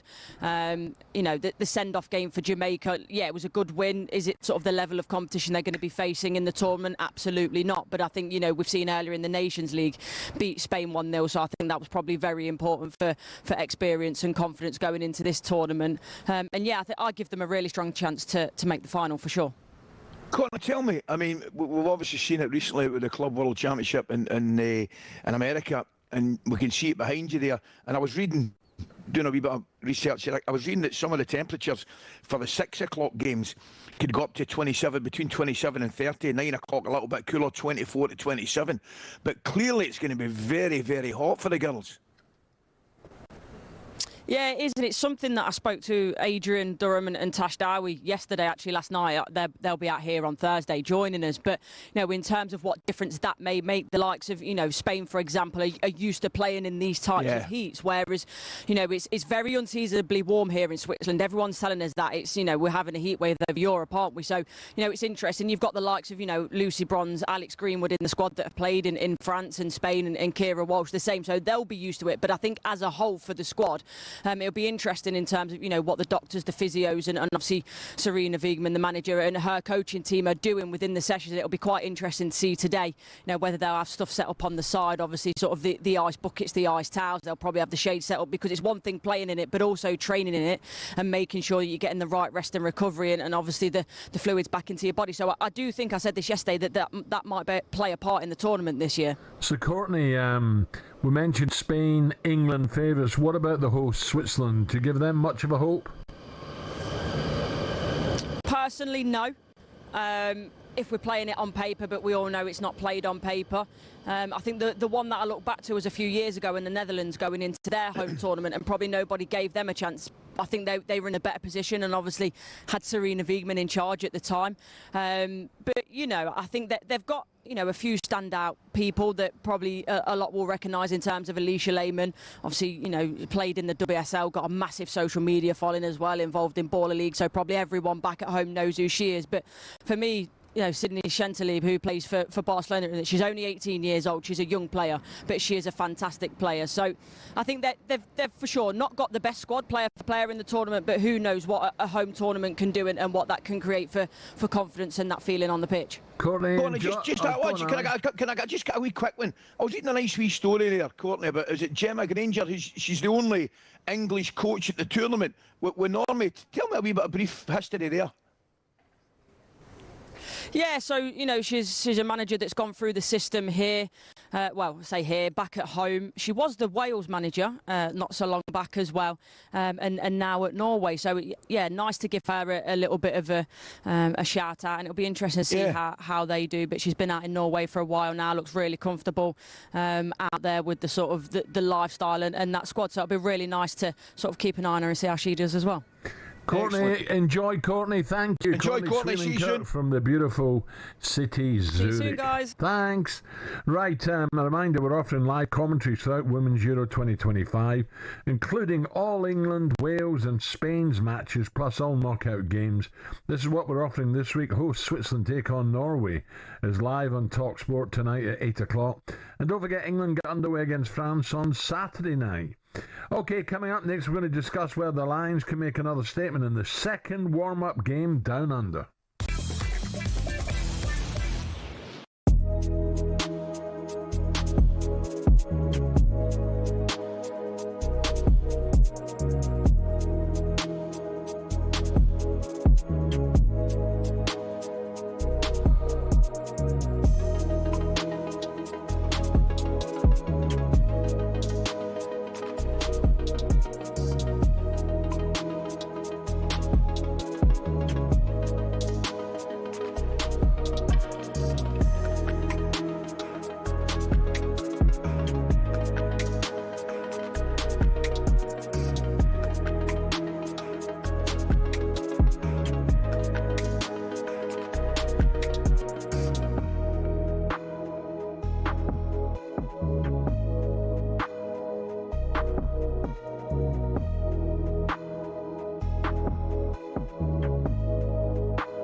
Corinthian Casuals are a team in the Combined Counties League Premier Division South. Despite that, they're one of the most important clubs in world football. Here's why.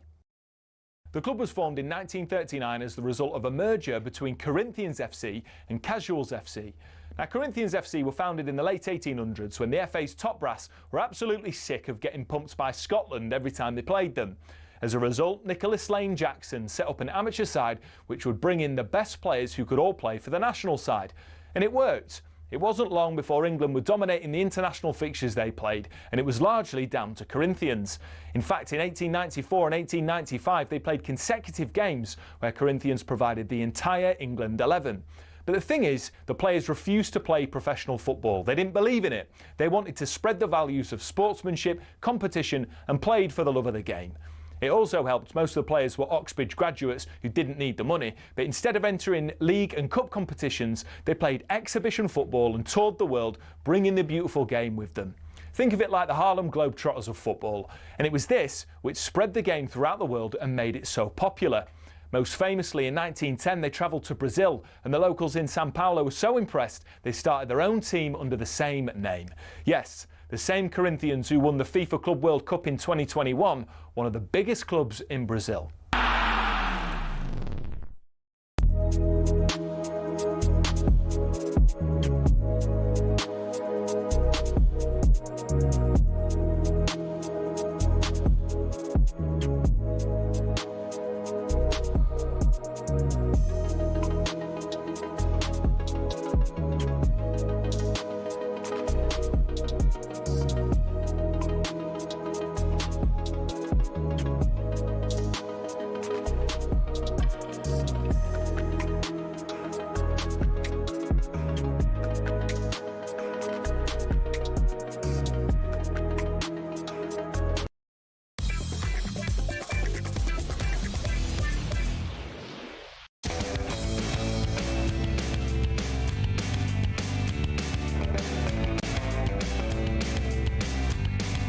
TalkSPORT Breakfast with Arnold Clark. Build your own car deal online, all with a few clicks to make buying your next car easy peasy.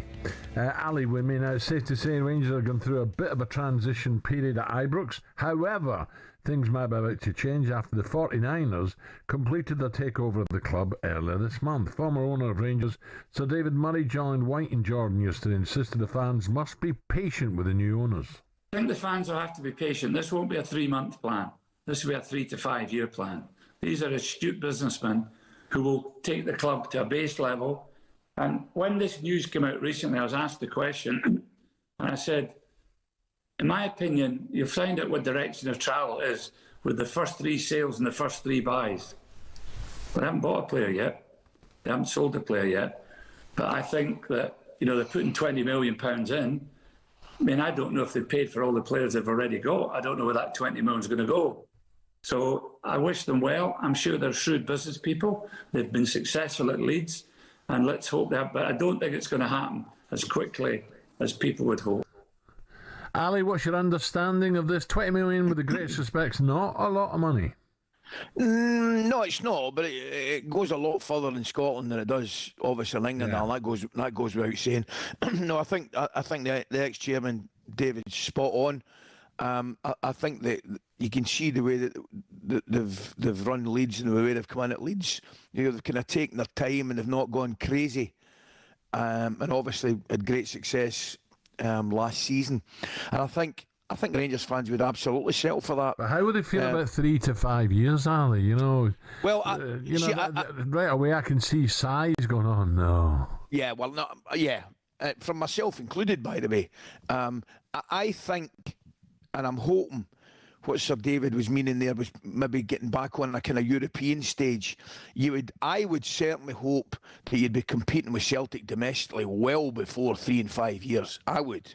100%, Alan. I think you've got to be realistic and say Celtic are still the team to beat. There's no doubt about that domestically. What did they win the title by last year? Was it 17 points? Whatever it was. Very, very comfortable. So I take ex-chairman's point, David Dare's point, but I think the Rangers fans would be looking for far more immediate success, and by that I mean beating Celtic and winning a cup or whatever it may be, than 3 or 5 years, mate. I was just thinking as well, listen, they're clearly, Mr. Murray, they're saying they're astute businessmen. Well, we know that Mr. Desmond at Celtic is very. Of course, yes. He could just write a cheque now. He's petty cash for 20 million if he wished. But he doesn't do that. He makes Celtic generate their own money. But if he has to, he will. Well, but listen, Alan, you know as well as I do, they've been a great success the last few years. Performances in Europe, some great performances in Europe in the Champions League, and without any real competition domestically. And that's what has to change from Rangers' point of view. I mean, Europe's great, but Europe's a bonus, Alan, at this moment in time. Certainly, I think Rangers have to get their act together domestically and be back competing against Celtic on a regular basis. And let's not forget Tony Bloom at Hearts. At Hearts, absolutely. My old mate Derek, I know they're away. Believe it or not, I was up last night and I met big Hearts centre-backs, good lady on the plane, and she was telling me they're over in Europe pre-season training with Derek's got them over there. It'll be interesting to see, because listen, I've made no secret if I'm a big fan of Derek as a manager and a coach, and I think this could be a perfect job for him, and I expect Hearts to do well next year. Okay, 7:37. It's time to get an update on the rugby in partnership with Tenor Men. Qatar Airways Lions Tour Roundup on talkSPORT with coverage sponsored by Tenor Men. Use our online product selector tool to find your best defensive lineup for Down Under. Find out more at tenormen.co.uk. The huge chance, wasn't it? Down under, 12 years on from a famous victory. How will Andy Farrell's men fare in 2025? We are about to find out. Brilliant ball back inside, and Dan Sheehan, the Lions captain, first try of the night. We want to play a good brand of rugby. It's about building those connections between us. Oh, it's got it back and he's barreling his way forward. up and over the 22, keeps going, 5 metres out, can he get the offload away? Yes, he can! It's a brilliant indication of just how good a talent Henry Pollock is. Happy with how we actually got to that point, because it wasn't all going our own way. Of course, we're an athletic team and they challenged us accordingly. Hicks Crutchfield, Lockie Anderson! He's got 4, baby! 4 world-class international teams. To beat them and to beat them at home, it'd be awesome for our fans. The Lions will raise their bat on a 50 in Western Australia. They're coming thick and fast. We've got the midweek game that keeps everyone on point and fighting for those test spots. Yep, that's right, 11 a.m. this morning, so don't miss the Lions taking on the Queensland Reds. So to look ahead to the game, let's cross over and say good morning to talkSPORT's Lions host, Shaban Ahern. Shaban, is that morning. Is that a Lions dress or is that a Queensland's red dress? It's a bit of both, but if we're all wearing red, then I'll wear red to the party as well. Hello, how are we all? Oh, good. Brilliant, how are you? Aye, very, very, very good, thanks. I was just telling Al there, Alan, I'm recovering from what was a heavy weekend. A wee hen do. My bear. Whereabouts? Port Banús. Punta Romano, eh? You know, I remember you I hope you weren't like that man of yours. I hope you weren't like that man of yours and miss your flight getting back. He was like, when you coming home? I know. What? Obviously, £8. Don't eat £8. Oh, it's natural. It's natural. Fine, yeah. How was it? Was it a good trip? Oh, great crack. Honestly, such a good weekend for a great hen. So no, we had a real good time, and then back this week. The Euro starts today, and then the Lions warm-up game is in Brisbane today, Al, which you know very, very well. Yeah. And this is the stadium where the first test will take place on the 19th of July as well. So Pig and Whistle Pub, how are we out there, guys? Yeah. Brisbane Celtic Supporters Club, big club there as well, Ali. Don't worry about that. Yeah, Is that right in Brisbane? Oof. What about this game then, Shaban? How tough will this be tougher? This is definitely a tougher test, yeah, absolutely, than what happened against the Force last week. So definitely there'll be a lot of focus on the starting 15. I mean, there's 14 changes this time around to what happened last week. And it's just so much at the minute. And Andy Farrell's still working out what will be his best team, what will be his best partnerships for the test on the 19th of July as well. So there's a lot of focus on that. Obviously, the result is important, but I think performance will be everything today as well. And this is a good one for us because 11 o'clock our time over on talkSPORT 2. If you're in the office, that way you can stick the headphones in, you know, stay across it, watch it on the telly, whatever like that. We don't need any more injuries, do we? No, because oh man, that was a nightmare, wasn't it, Shaban, for Thomas Williams, man. Thomas, yeah, I mean, and do you know something? It's one of those ones. I was watching it. I love my rugby. I was watching it. And he goes down in the corner, and the first thing he does, the hand goes up the back of the thigh. Do you know what I mean? You think, bang, hamstring, done his hamstring. Nightmare for him. It is very, very sad. In comes Ben White as his replacement, which is interesting because already people are starting to look and go, oh, is this a decent partnership then for Finn Russell? That's not going to be the case. It's going to be Gibson Park and Finn Russell today. There's going to be a lot of focus on that if that's the right partnership as well. Gibson Park's a top. I mean, it could be a magical partnership. It could be absolutely absolutely, Shaban. I'm really looking forward to today more than anything to see the two of them, that partnership in there. Yeah. But I was gutted for Williams, and I did notice that Blair Kinghorn's arrived with the squad as well. Big fan of Blair. I mean, I've got to say, I thought Daly played really well at fullback the last game. He was great. I love Kinghorn. I love Blair Kinghorn. Kinghorn's looking and going, I really need to prove myself now. Yeah. You know, I need to really work my way into this because Daly's been so fantastic. But read a brilliant story. Blair Kinghorn, when he arrived, obviously he'd been celebrating from the win. Yeah. And he made it down under. And he said almost fell into the hotel room on top of Maro Itoje, who was sleeping. And he thought he was getting a room to himself. He said he went in here, he was fast asleep. And he said Maro Itoje almost just looked up, shook his hand. And I thought, are they still sharing rooms, these big boys? Of course they do. Some of them still and so they all should, man. No, yeah, but they don't. Premier boys don't share now, do they? Nah, you must have always shared as well, man. Would you still rather share a room? If you were to go on a stag do now, Ali, would you rather share a room with Alan? Oh, that's different. I mean, you're talking about a stag do. I'm talking about professional setup here. Football. Is that different. not even more space required? I would need like my own brain time. Yeah, you want your own room now, don't you? Yeah, Maro told you.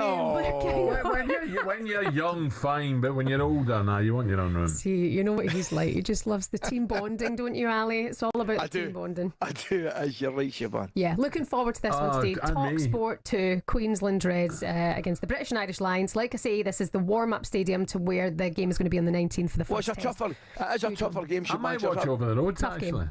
Well, you should. Come up and sit with me. Sports bar. It's a proper game. Come sit with me in the studio. How will you go? Bring me a little... Nah, you got to be in a bar for a game like this, haven't you? I might go and see Crazy Dave. It's either over the road or Crazy Dave. Right, maybe you're in the office today or on site. Well, slip a headphone in and join us because of commentary of the Lions' third warm-up game against ahead of the Test series down under. You can build up to the game from 10 a.m. on talkSPORT 2, so just swipe on our app. Don't forget, the first Test match, that starts on the 19th of July. Second is on the 26th, and the third and final Test, the 2nd of August. That was a thanks to Tenor Men. Qatar Airways Lions Tour Roundup on talkSPORT with coverage sponsored by Tenor Men. Use our online product selector tool to find your best defensive lineup for Down Under. Find out more at tenormen.co.uk. Okay, still to come on talkSPORT Breakfast. Superstar Breakfast preview on talkSPORT with Travis Perkins. From excavators to skips or cement mixers to pressure washers, Travis Perkins Hire has all your landscaping needs covered. So after qualifying for the Open at Royal Portrush in just 2 weeks' time, superstar golfer Lee Westwood will join us to tell us about it. We will, of course, have the best quiz on radio, simply the best, and join us for the quiz is none other than Phil Tufnell. Like Bob Hill, but with a Y. Y-E-O-V-I-L. Y-E-O. It's Y-E-O. Have we got that right? Yeah, we got it sometimes right. being thick helps you out. This is a cheat, that's for sure. Plus, we'll have everyone's favourite transfer Tinder next. That was a look ahead with Travis Perkins. Superstar Breakfast preview on talkSPORT with Travis Perkins. It's easy to hire at Travis Perkins with a Travis Perkins trade account.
plays that villain role very well now. That's crying out for a little bit more attention. It comes with a lot of crazy people. I took it personally and it kind of made me rebel a bit more. To be honest, I don't really care anymore. I'm never going to change.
Minutes to 8, some of the headlines you're waking up to. Arsenal have now signed a Chelsea player in 6 of the past 7 summer transfer windows. This time is goalkeeper Kepa, who has swapped Stamford Bridge for the Emirates. Former PSG, Barcelona and AC Milan striker Zlatan Ibrahimovic has labelled Inter Miami a circus full of statues that even Lionel Messi cannot hope to carry to glory. According to Zlatan, Messi has become a big ghost who plays in a circus during his time in the States. And Wimbledon's in full flow. Here's talkSPORT's Emilio Beltrao with all you need to know from day 2.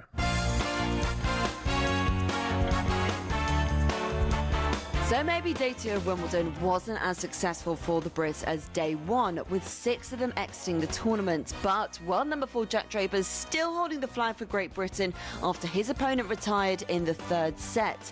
Dan Evans is still in and even called out Gabriel Bonglahor's bluff on social media that he could beat the former British number 1 at paddle. And on his SW19 debut, Jack Pennington-Jones will also see out the next round, but French Open champion Coco Gauff is out.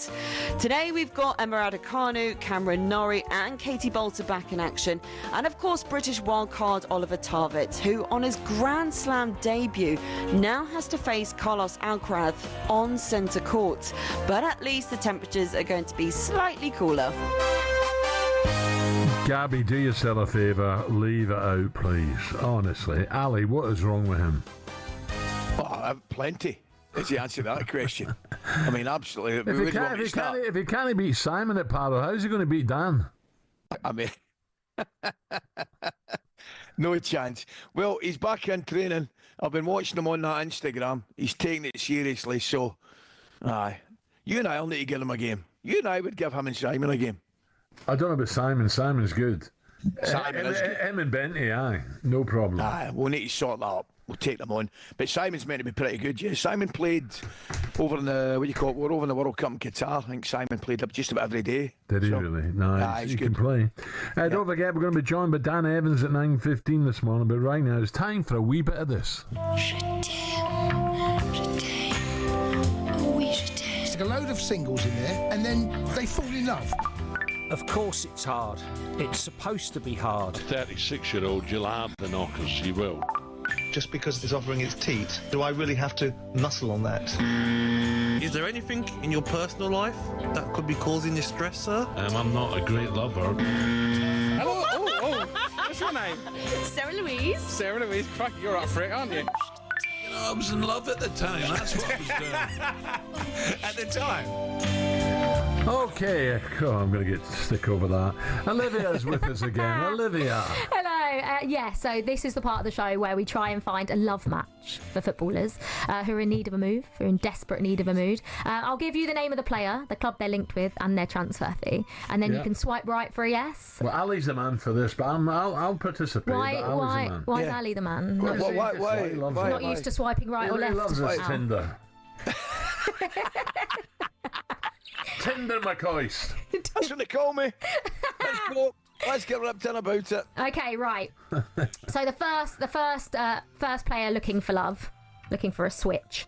John Duran, Al Nassr to Man United for £70 million. Obviously 21, very young.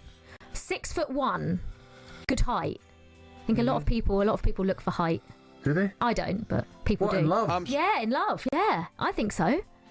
I'm swiping right immediately. Yeah. I think I am as well. That's a match. That's a match. Match made in heaven. Yeah, I'd go with that, Man United. Yeah. It's a lot of money, 70, but that's the going rate now. Man United are in desperate need, aren't they? Yeah, desperate need. I'll go with that. I'll go with Ali, yes. Here's one for you. Here's a quick question on that. What did they pay for him from Villa?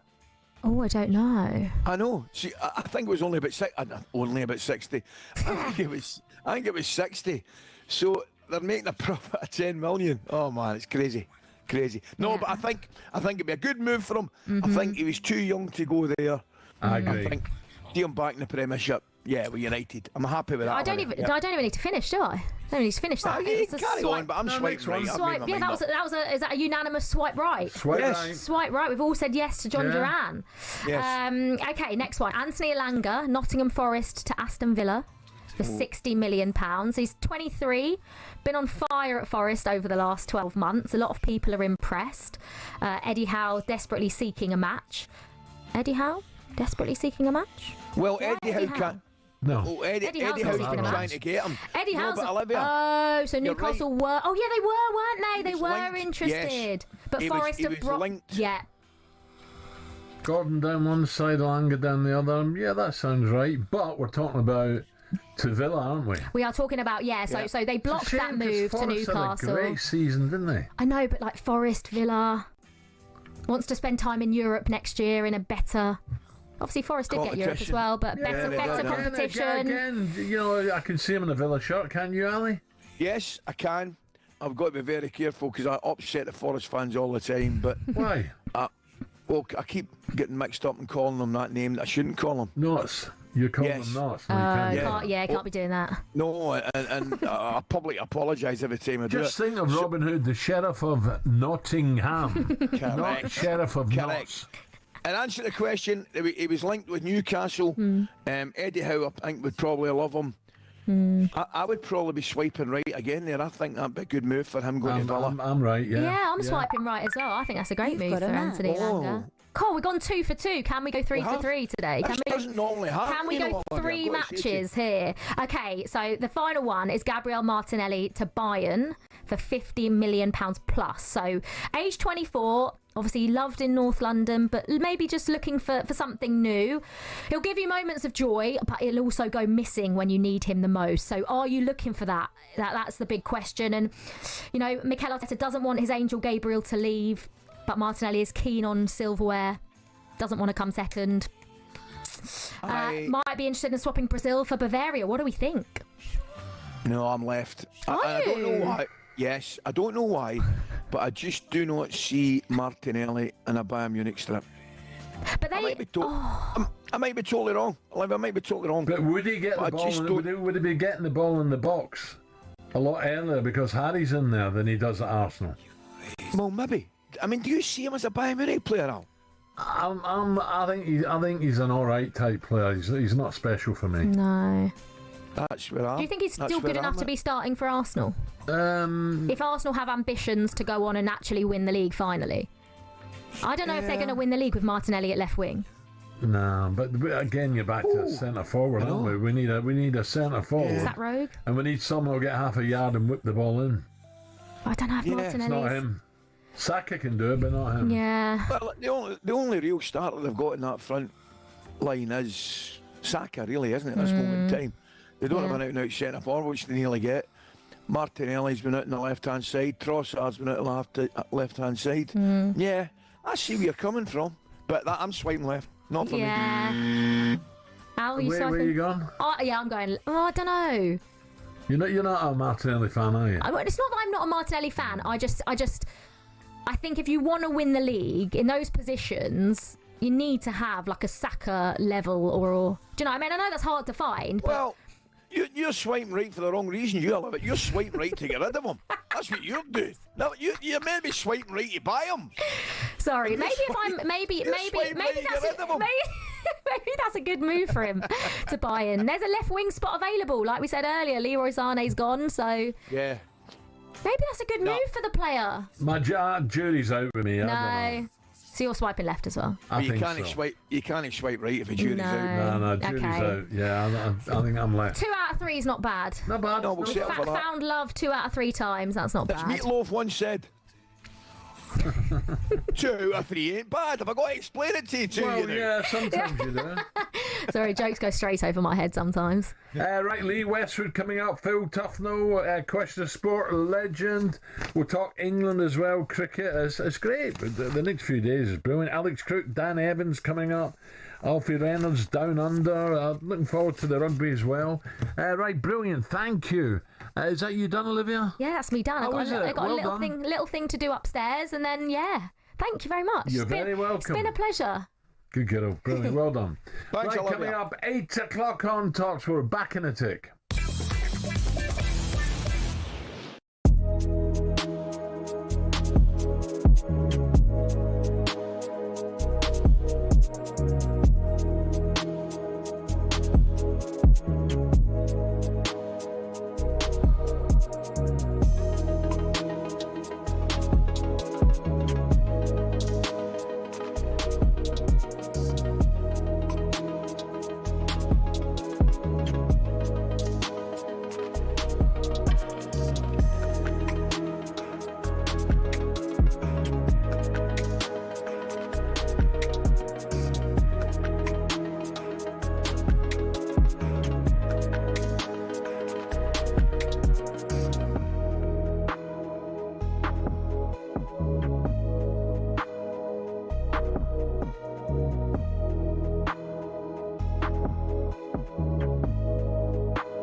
Is Trent already starting to repay the £8.4 million fee which Madrid paid for him just to feature in this Club World Cup?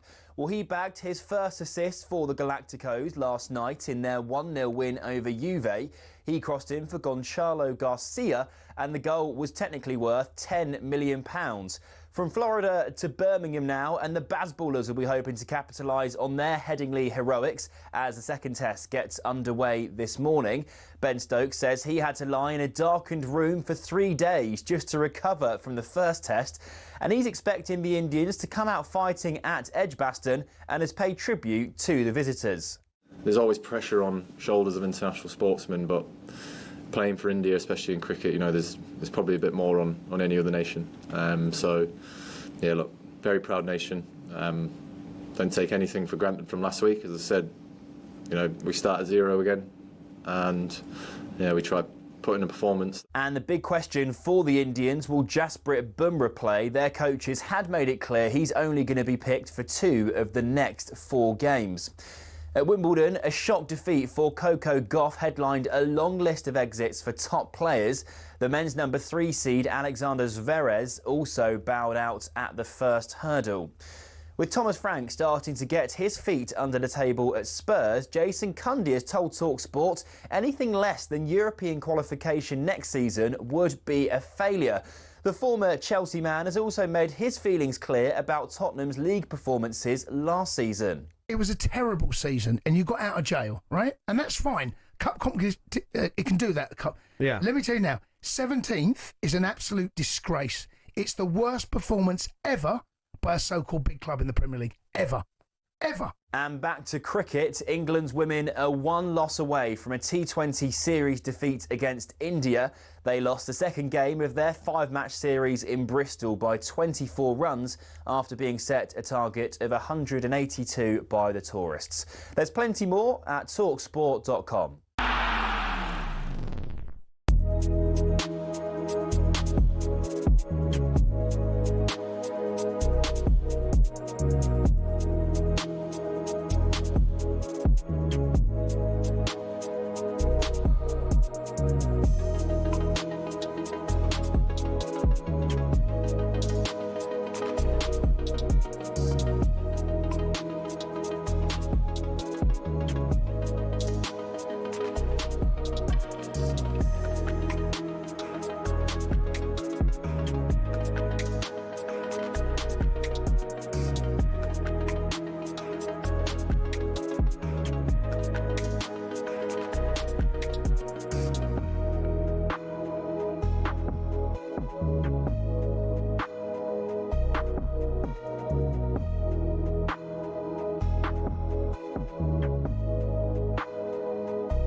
Past 8, talkSPORT Breakfast with Arnold Clark. Get the UK's best used car deals guaranteed. Super Ali with me. Now, just quickly, on that Luis Diaz news, Liverpool showing their intent to keep winning, rejecting that approach from Bayern Munich. Would the player have a decision to make if Liverpool accepted an offer?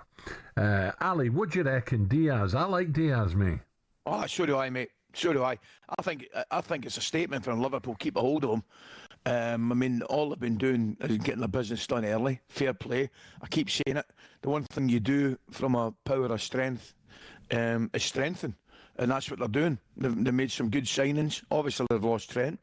But I think if they keep Diaz, what a statement that makes. I really do. I still think if Liverpool went out and bought a right proper out-and-out goal-scoring centre-forward, they'd be nearly unstoppable. I really do. So we're saying Liverpool, City and Arsenal again will fight it out? I'm not sure about Chelsea City. go in there? I'm not sure about Chelsea either. I think the tournament will take a bit of an effect on them. I really do.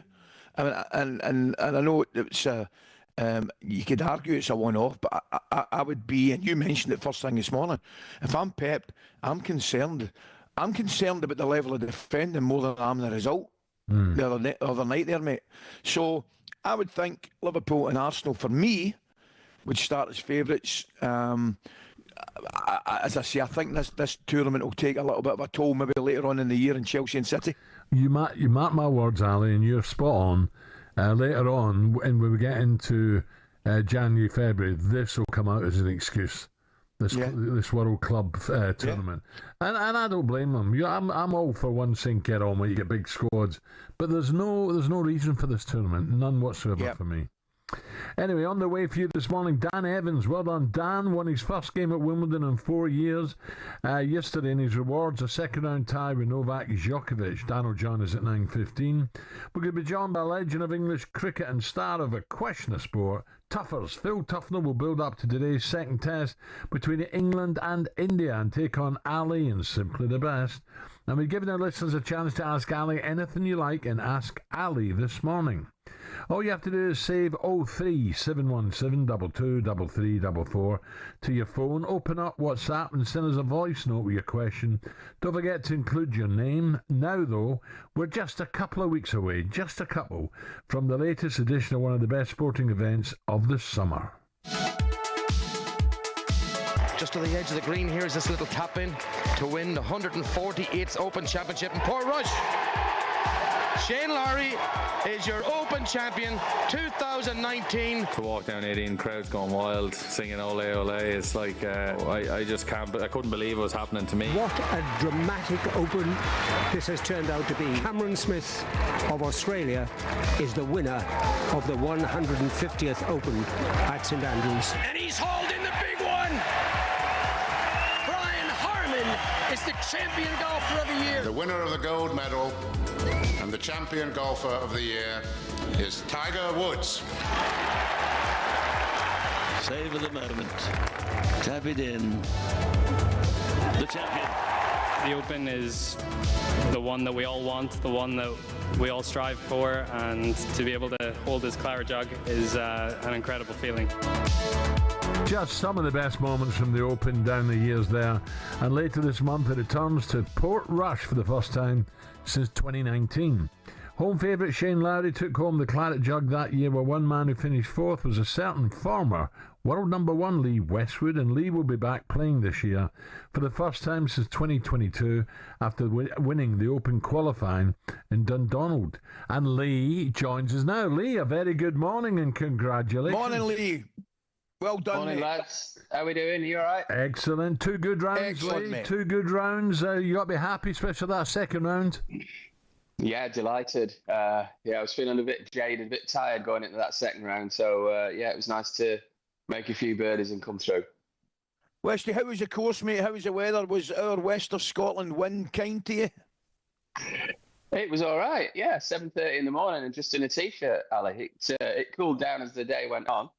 But I'd never played the golf course before, so I had a walk. I got to Dundonald at 7 o'clock on Monday night from Dallas. Myself and Helen walked round it. It took about an hour and a half to walk around it, and then teed it up for the first time yesterday morning. So I think if it hadn't have been a course that you could play without a practice round, fairly straightforward, not too many lines off the tees that you needed to know, I'd have really been struggling, having never played it before. So, Wesley, I'm going to ask you that, mate. Good the course is. I'm going to ask you on that. I find that really, really interesting, mate. So, see on an occasion like that, obviously, you mentioned you had to walk around it the night before, which is vitally important. How important is your caddy then for knowing, obviously, the ins and outs and the intricacies of the course? Caddies are always important, they have varying qualities, but I've been doing it for a long time now, and it doesn't take me long to look at a golf course and see what questions it's asking you, and it kind of tells you. Good golf courses tell you where they want you to hit it. So obviously on some holes you have to take the traps on that are down there, and then other holes you lay back. So you got to get a good game plan in your head for good courses like that. So, Lee, before the Open then, will you try and get some links practice in, or is it just about hitting balls now, or will you go and play some links courses? Valderrama, you're off to the Valderrama? Yeah, I'm playing Valderrama next week. I suppose a favourite place of yours down there, southern Spain. Al, you like it down there? Lovely, San Roque down there, Valderrama, lovely. So competitive next week, and going into the Open, which is what I like. I like to play the week before a major championship to get my competitiveness, be sort of match fit, and like you said earlier, I played Portrush before, finished fourth there in 2019. So the course is fairly fresh in my mind. I'll have a couple of practice rounds, or maybe play 18 on a Tuesday and 9 on the Wednesday, and be ready to tee up Thursday. Brilliant. We're looking at it, Lee, and you tell me if I'm wrong. I think I might be saying this is your 28th Open coming up. I mean, that in itself, mate, is a remarkable achievement. Yeah, I first qualified for my first one in 1995. It was at St Andrews. So with it being Portrush and one of my favourite golf courses. I think it's in the top 3 in the British Isles, Port Rush. Just felt, because I was playing all right, I'd give qualifying a crack this year, even though, I didn't give myself the best chance with not knowing the course and flying in and having a couple of hours sleep because of the jet lag. It was still worth it. But now you're there, Lee. There's no reason why you can't finish top 3 or even win it. Well, you just have to see how, it's if I hadn't gone to the qualifying, I wasn't in the sun, I wouldn't have any chance at all. So I've given myself a chance, and nowadays it's whether the game's there. Links golf does give, I guess, the older player a better chance. And you think back to Tom Watson having a chance at Turnberry and Greg Norman having a chance at Birkdale in their 50s, nearly into his 60s with Tom Watson. So. I'm looking forward to it. Justin Rose runner-up, wasn't he, Troon? Yeah, that's right. The golfers keep themselves fit, and play for a lot longer now. We give ourselves a chance in our later years. Lee, who was it? I'm trying to think now. Who was it won that one that Tom watched? Was it Stuart Sink that won the one at Turnberry when Tom watched did so well? That was brilliant because I remember it really well because Stuart Sink, he won it. And his opening line was, I don't think there's ever been a more unpopular winner of the British show because the whole world was rooting for Tom Watson. Yeah. Alec wasn't brilliant because I 3-putted the last to miss out on the playoff. Oh, no. Sorry to bring that up, mate. and Ali, it's Nottingham Forest. Yeah. Not Notts Forest. Yeah. Hey, listen, in my defence, Westy, I've got to tell you. There is no defence. There is no defence. There's no defence. He's trying to get rid of Alanga. I'm saying he's got to stay at Forest. Brazil's trying to get rid of him. Follow me. No, I'm not. Alanga stays, yeah. Stop trying to duck out of it. Notts County, Nottingham Forest, you numpty. Correct. I'm leaving the Nottingham out. I'm just calling them Forest for now on. Lee, brilliant, well done, and let's hope you have a cracking open. I mean that, and good luck down in Valderrama. Thank you. Absolutely, well done, mate. Brilliant, Lee Westwood. There's the 2 cracking rounds. He'll be down at Port Rush. Shane Lowry, Rory. Rory's been quiet, Ali, hasn't he? Last few days. Well, listen. He'll be geared up for make no mistake about it. If I'm going to be geared up for Royal Port Rush, it'll be Rory and the rest of the boys. Right, I'm looking forward to it. Our next guest, only port he knows, comes out of a bottle. Steve-O coming up shortly with Coral.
plays that villain role very well now. That's crying out for a little bit more attention. It comes with a lot of crazy people. I took it personally and it kind of made me rebel a bit more. To be honest, I don't really care anymore. I'm never going to change.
It's a bell to the story.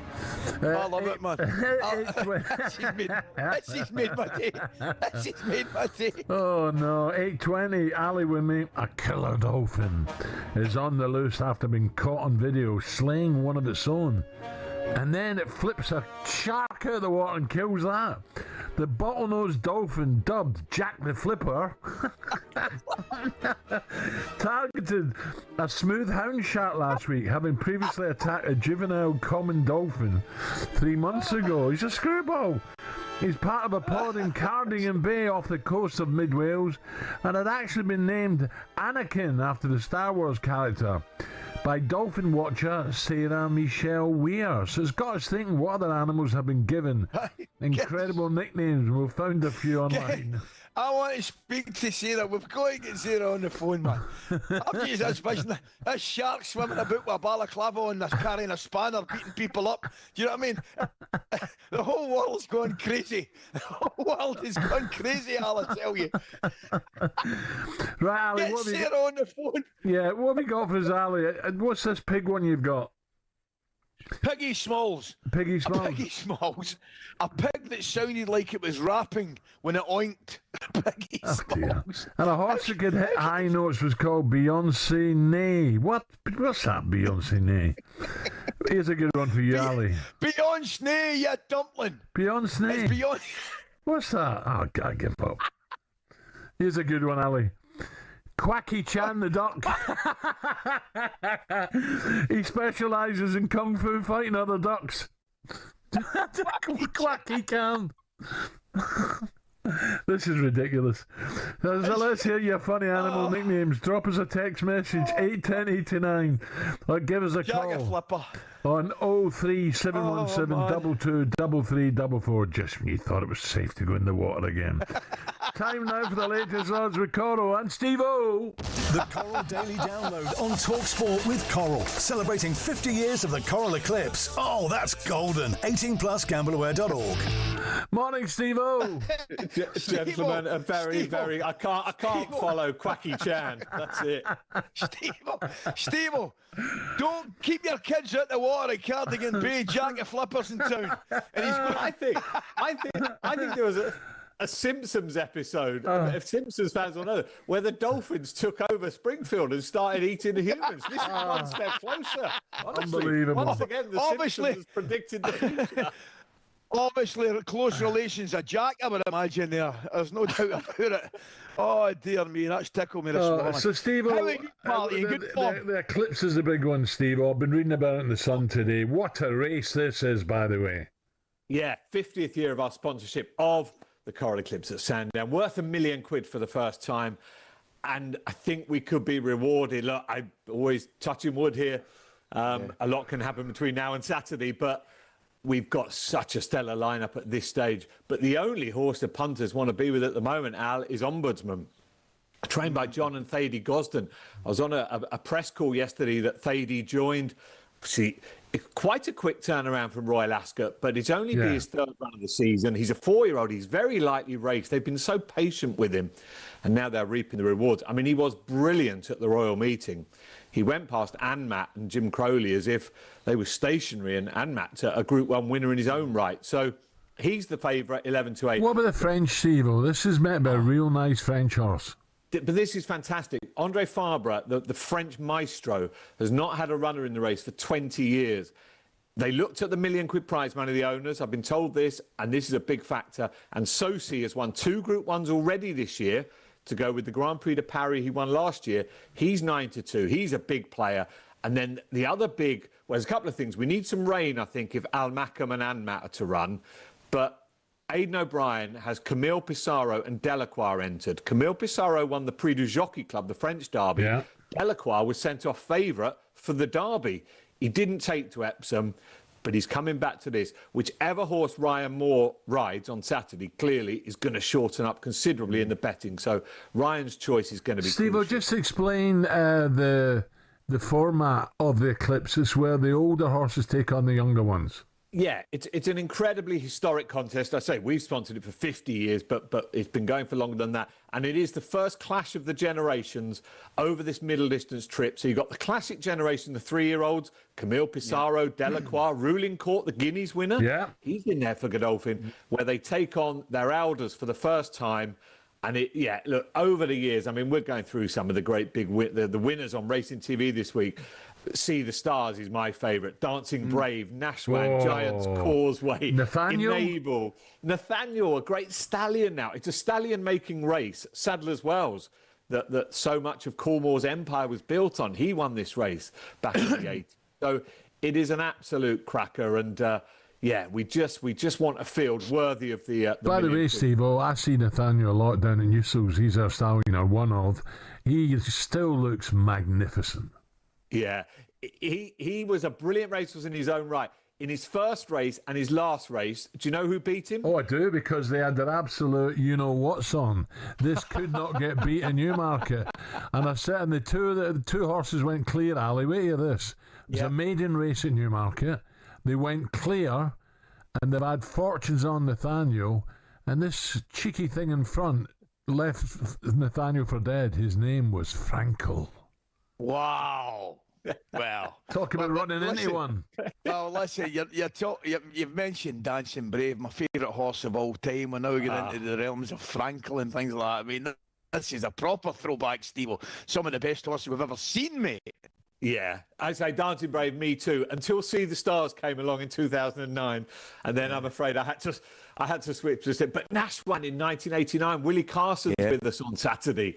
You know, Willie obviously rode many great horses. Yes. I think he puts Nashwan at the very top of his list. So that's the calibre of horses we're looking at in this race. He rode Dunfermline as well, Willie, didn't he? Troy. Yeah.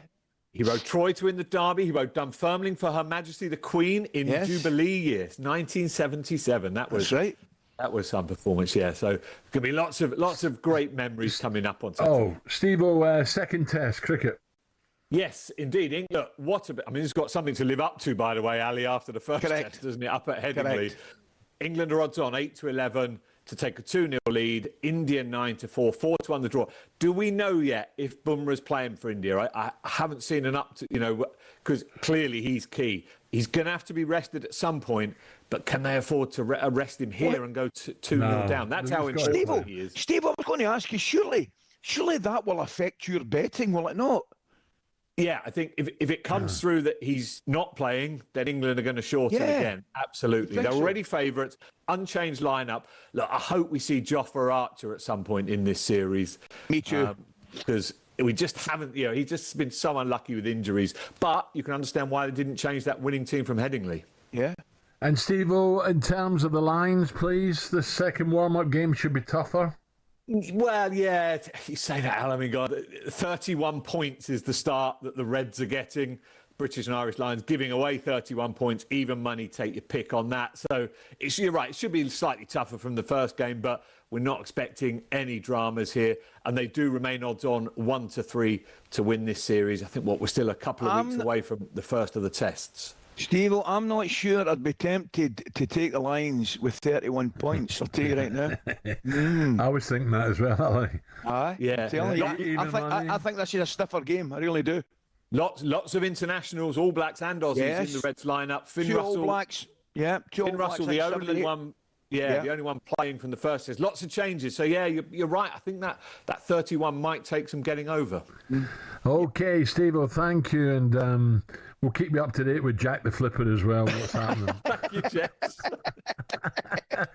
Speak later, Steve-o. Thank you. That was a look at the latest odds. All thanks to Coral. 18plusgambleaware.org. Phil Tufnell was with upwards next to chat cricket and roll back the years. We're taking on Ali and simply the best. The Coral Daily Download on talkSPORT with Coral. Celebrating 50 years of the Coral Eclipse. Oh, that's golden. 18plusgambleaware.org.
Is Trent already starting to repay the £8.4 million fee which Madrid paid for him just to feature in this Club World Cup? Well, he bagged his first assist for the Galacticos last night in their 1-0 win over Juve. He crossed in for Gonçalo Garcia and the goal was technically worth £10 million. From Florida to Birmingham now, and the Bazballers will be hoping to capitalise on their Headingley heroics as the second test gets underway this morning. Ben Stokes says he had to lie in a darkened room for 3 days just to recover from the first test, and he's expecting the Indians to come out fighting at Edgbaston and has paid tribute to the visitors. Very proud nation. Don't take anything for granted from last week. As I said, we start at zero again. With Thomas Frank starting to get his feet under the table at Spurs, Jason Cundy has told talkSPORT anything less than European qualification next season would be a failure. The former Chelsea man has also made his feelings clear about Tottenham's league performances last season. It was a terrible season and you got out of jail, right? And that's fine. Cup competition, it can do that. Yeah. Let me tell you now, 17th is an absolute disgrace. It's the worst performance ever by a so-called big club in the Premier League. Ever. Ever. Argue that point. There's plenty more at talksport.com.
This has gone crazy.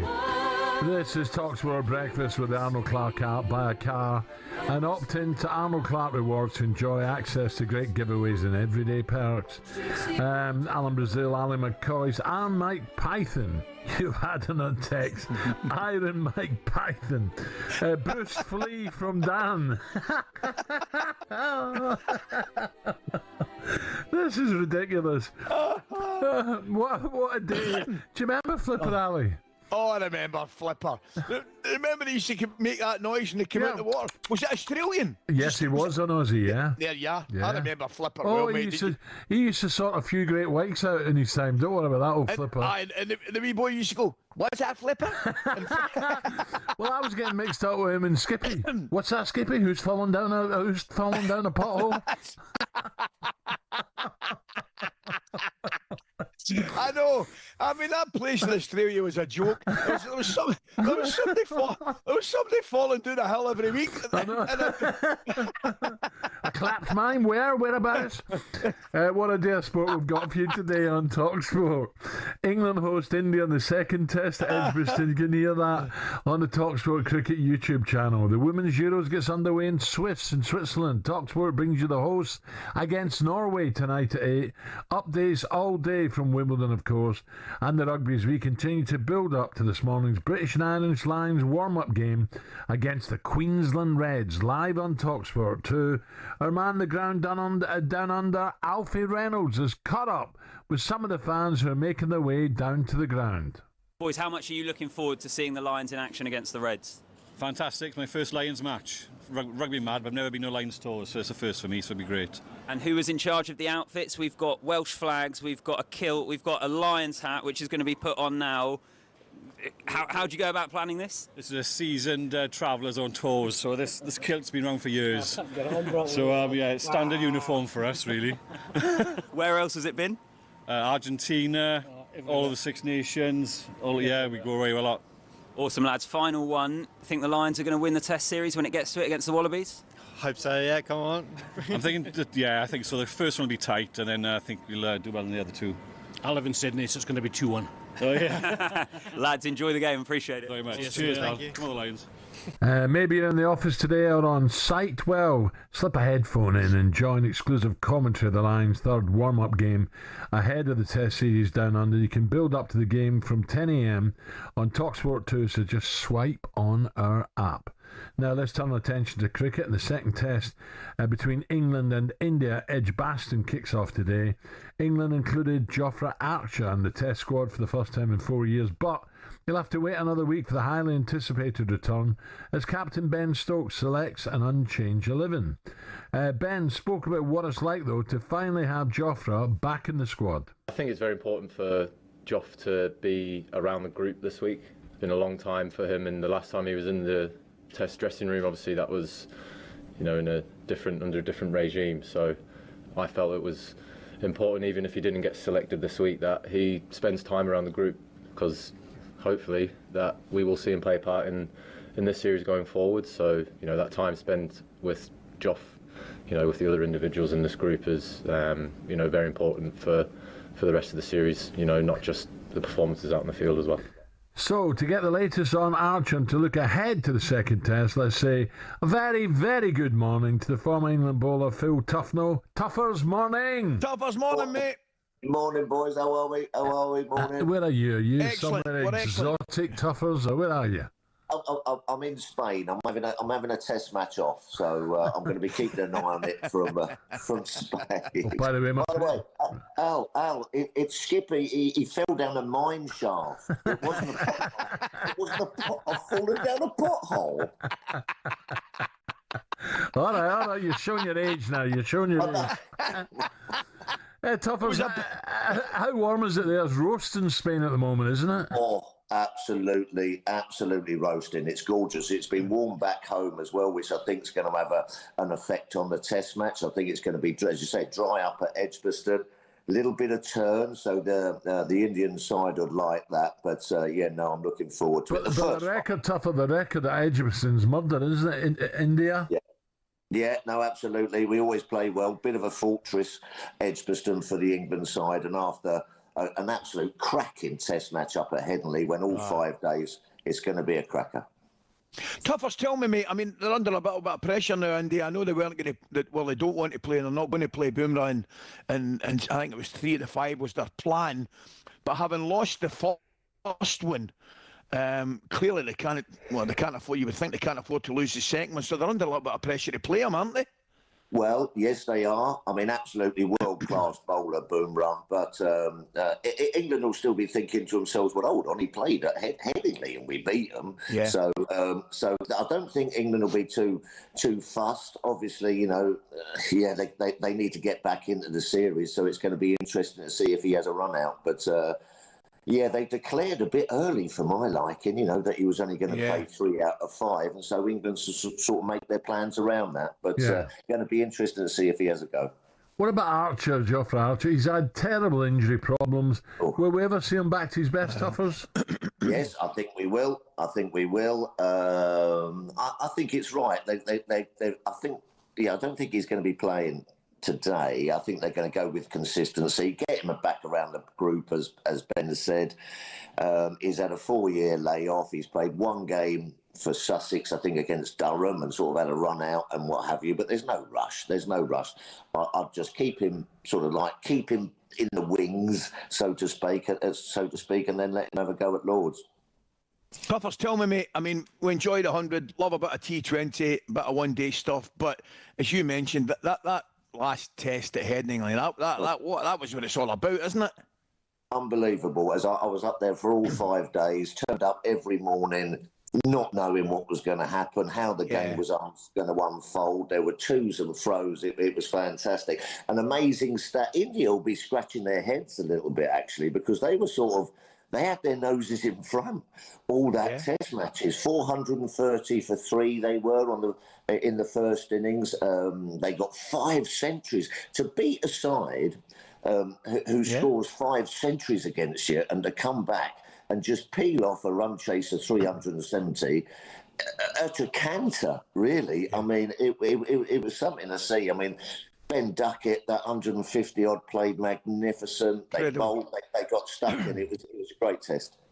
I tell you what, quickly, Tuffers, I'm going to say to you, Vonnie's come out. I think Vonnie's been quoted as saying Ben Duckett's the best opening batsman in the world, right now. Well, I tell you something, across all formats, he's not far off it, mate. I tell you, he's like a little mini Matt Hayden. He's just so full of confidence, takes his shots on. I think they've tweaked Bazball a little bit. There was a lot of chat about this Bazball and come on, crash, bang, wallop, and we're just going to play one way. I think they've just dialed it back a little bit and they're playing smart. There was a couple of sort of instances when the pressure came on, they lost a couple of wickets, and instead of just sort of like pushing through and sort of trying to smash their way out of it, they just absorbed the pressure and then went again. So I think this England side's this England side is a good side at the moment, and they've learned a little bit, and they're playing smart cricket as well as aggressive cricket. Toughers don't go away. Let's look ahead to the next hour of the show with Benchmark.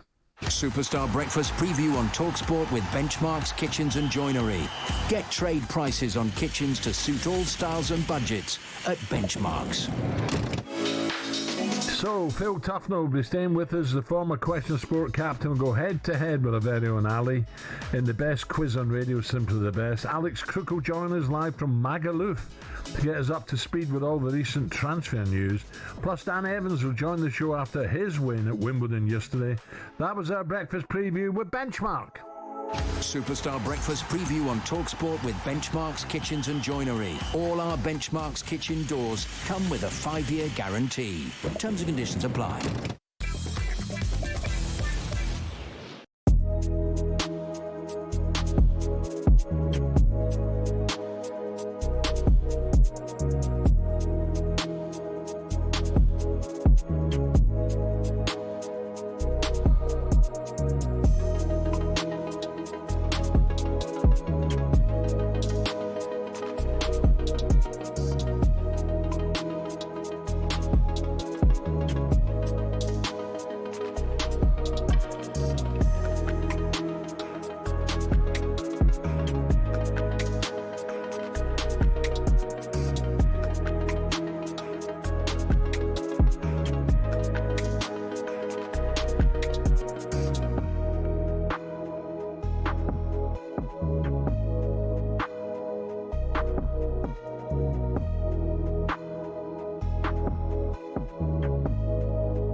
He plays that villain role very well now. That's crying out for a little bit more attention. It comes with a lot of crazy people. I took it personally and it kind of made me rebel a bit more. To be honest, I don't really care anymore. I'm never going to change.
12 minutes to 9 o'clock. talkSPORT Breakfast. Alan McCoist and Tuffers. Phil Tufnell with us. Quiz on the way, but first those texts have been flooding in on 8:10 tonight for alternative animal names after Jack the Flipper went on a rampage. Kessie has suggested the star boxer Sugar Ray Leopard. Right now, let's have a bit of this. Oh dear.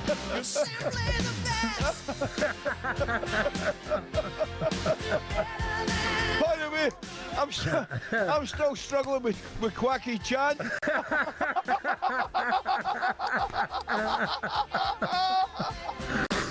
Oh dear. Right, here's the great quiz coming up, and once again it's a question sport special. As two former captains go head to head, Tuffers against Ali. Tuffers, how would you describe yourself as a captain on Question of Sport? I would say I led from the front. I led from the front. Lead by example. Tuffers, any particular guess that made for dreadful teammates? No. I would never criticise any of my teammates. You know what I mean? I would always stand right behind them. No, we had great fun on there. But I must admit, I haven't been doing my own work, so I'm not particularly looking forward to this. Harmy, Ronnie Arani, were any of them on? Tuffers, Harmy or Ronnie Arani, any of them on? Yeah, we had Harmy on there. Harmy was very good. Was he? No, Harmy was excellent. Yeah, knew his stuff, Harmy, all his football and what have you. Yeah, no, it's always good to have a good all-rounder on your side because, listen, I'll be honest with you, I didn't know much. Yeah, but Ali used to cheat. He things written in his arms and everything. No, yes. No, not allowed. Tuffer's the best ever. I remember I got caught with a female Bulgarian pole fitter written in my arm up there somewhere. Honestly, she got me nice as you like. Valencia Co or something like that her name was. I'll never forget it. I'd have written in my arm. She caught me nice as you like. Right, here we go. Round one, trivia. Ali, Trent Alexander-Arnold registered his first assist for Real Madrid last night, Ali. So what I want to know is the River Trent is the third longest river in the United Kingdom behind the River Thames. And which other river? Severn. Severn is correct. Oh, that's a great art. How's that for you, Tuffers? Grab some of that, son. Tuffers, British underdog Oliver Tarvey has caught the imagination at Wimbledon this week, but he's revealed that he doesn't want to be called Ollie, only Oliver will do. So Tuffers, what I want to know is who wrote the 1838, oh this is tough, who wrote the 1838 novel Oliver Twist, which was later turned into a musical called Oliver? Go on, Tuffers. That was Can I Have Some More, wasn't it? Can I Have Some More or something? Yes. I'm going to go... Right. Yeah, was it... I've no idea, but I'm going to go with... Dickens. Charles Dickens. I was just about to give you a little clue. There's a big pub at St Catherine's Dock. The Charles Dickens. 1-1. Round two, a game of names. The next round's very simple. You've both been assigned a name and a phrase, and all you have to do is give as many sports people with that name as you can. Tuffers, you're first up, okay? And your phrase is on your marks, okay? How many sporting marks can you name in 30 seconds? Your time starts now. Mark Spitz, Mark Webber, Mark Lawrenson, Mark Selby, Mark. Oh, what cricketers called Mark? There aren't any cricketers called Mark. Rampercash. Oh, he's still getting it. Of course it is. Butcher. By the way, they'll be delighted. It's Tuffers, you tube, not you. How many? Mark. How many we given? 4. Yes. 4 for Tuffers. There you go. Your turn now, Ali. Your phrase is on the pool. Oh, no. How many sporting Pauls can you name? Your 30 seconds starts now. Paul Gascoigne, Paul Laurie, Paul Stewart, Paul Elliott, Paul O'Canio, Paul O'Canio. No, you're not having that. Come on. Paul Asinger, Paul Paul Pogba. Oh. Paul. Oh, he's done you, Tuffers. He's done you. He's done well. He's done you, Tuffers. Round 3, Ali wins that 1-6. Very good. Right, round 3, redemption, okay? I've trawled through the Question of Sport archives to find times where your knowledge of sport seemed to evade you. But I want to give you a chance to redeem yourself. Tuffers, we'll start with you. Sure. In this round, you had the name of a sporting star on your hat, and you could ask questions to try and work out who it was. But even though you were given a cricketer, it was still a struggle, Tuffers. So listen to this old clip, you trying to work out who this star was on your cap, and then I want you to tell me who you think they were describing. Here we go. What country does he play for? No. Does he play for the West Indies? England? No. Pakistan? No. India? No. Who else plays cricket? Cricket. Where was he? Yes. Gilchrist. No. Taylor. No. So Tuffer, who was on your hat? How good's your memory? I must admit, it was a little bit like it. Oh, I couldn't hear anything there, so I'm going to go. I'm going to go with Shane Warne. Correct, Tuffers, all square. Well done. Right, Ali, in this round you were given a famous sporting voice to listen to, and you had to work out who it is. Safe to say you got this one badly wrong, so I'll play it to you, and then you can redeem yourself and tell us who it is. Are you ready, Ali? This is to win it. Have a listen. Oh, shit. I do enjoy this programme. I've enjoyed... Ali? Wally Carson. Ooh, Ali, who was it? Well, I've got no idea. It sounded a bit like Bernard Gallagher, but I've Think about it before you answer. it's the only answer I've got. It was Sir Jackie Stewart. Oh, I got that. I knew it. Oh, man. So we go tiebreaker. Right, we go tiebreaker. How many... this is you first, Ali. How many hours did Brian Lara bat for when he scored 400 not out against England in 2004? How many hours? What was your score again? 400 not out against England in 2004. Got to be a couple of days. Well, I know Tuffers, don't tell him. I know Tuffers bowled at him for 13 and a half hours. Come on, I need an answer. Hey. How many hours? Oh, crikey. Come on. He's got his wee and looking at... He's 12. 12 hours. Tuffers, is it 12 hours or more, or is it less? I'm going to go... I'm going to go just a little bit less. Sorry, you're breaking up, Tuffers. You're breaking up. No, he said a little bit less. You're breaking up, Tuffers. He's sounding fine, Alan. He said a little bit less. You're breaking up. What? Andrea True Connection sang it. Right, just give me a figure. Come on. I'm going to go slightly. I'm going to go slightly higher. Slightly higher. How slightly? How far higher? I'm going to go 15 minutes longer. 12 hours and 58 minutes, and that song was More, More, More. How'd you like it? Tuffers is our winner. Yeah. Well done, Tuffers. That's 3 defeats for you, McCoist, this week, isn't it? Oh, well, I've actually played well. I've had some good answers. It's a Jackie Stewart. I can't believe it. I was struggling. Not me, Jackie Stewart. I was on with Quacky Chan. I couldn't get Quacky Chan. Right, there's a few more quickly. I'll just do this before we say goodbye, Tuffers. Crikey. By the way, Quacky Chan has arrived, a frightening chicken that goes by the name of Cluck Norris. A very fluffy cat, and a pretty decent box that goes by the name of Tyson Furry. And up next, we're crossing live to Sunday in Mallorca, where we'll find our chief football correspondent, Alex Cook. Tuffers, top man, thanks, pal. Tuffers, have a great break, mate. See you soon. Coming up, 2 minutes to 9.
Is Trent already starting to repay the £8.4 million fee which Madrid paid for him just to feature in this Club World Cup? Well, he bagged his first assist for the Galacticos last night in their 1-0 win over Juve. He crossed in for Gonçalo Garcia and the goal was technically worth £10 million. From Florida to Birmingham now, and the Bazballers will be hoping to capitalise on their Headingley heroics as the second test gets underway this morning. Ben Stokes says he had to lie in a darkened room for 3 days just to recover from the first test, and he's expecting the Indians to come out fighting at Edgbaston and has paid tribute to the visitors. There's always pressure on shoulders of international sportsmen, but playing for India, especially in cricket, you know, there's probably a bit more on any other nation. So, yeah, look, very proud nation. Don't take anything for granted from last week. As I said, you know, we start at zero again, and yeah, we try putting a performance. And the big question for the Indians, will Jasprit Bumrah play? Their coaches had made it clear he's only going to be picked for 2 of the next 4 games. At Wimbledon, a shock defeat for Coco Gauff headlined a long list of exits for top players. The men's number 3 seed Alexander Zverev also bowed out at the first hurdle. With Thomas Frank starting to get his feet under the table at Spurs, Jason Cundy has told talkSPORT anything less than European qualification next season would be a failure. The former Chelsea man has also made his feelings clear about Tottenham's league performances last season. It was a terrible season and you got out of jail, right? And that's fine. Cup competition, it can do that. The Cup. Yeah. Let me tell you now, 17th is an absolute disgrace. It's the worst performance ever by a so-called big club in the Premier League. Ever. Ever. And back to cricket, England's women are 1 loss away from a T20 series defeat against India. They lost the second game of their 5-match series in Bristol by 24 runs after being set a target of 182 by the tourists. There's plenty more at talksport.com.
Minutes after 9 o'clock, talkSPORT Breakfast with Arnold Clark. Get the UK's best used car deals guaranteed.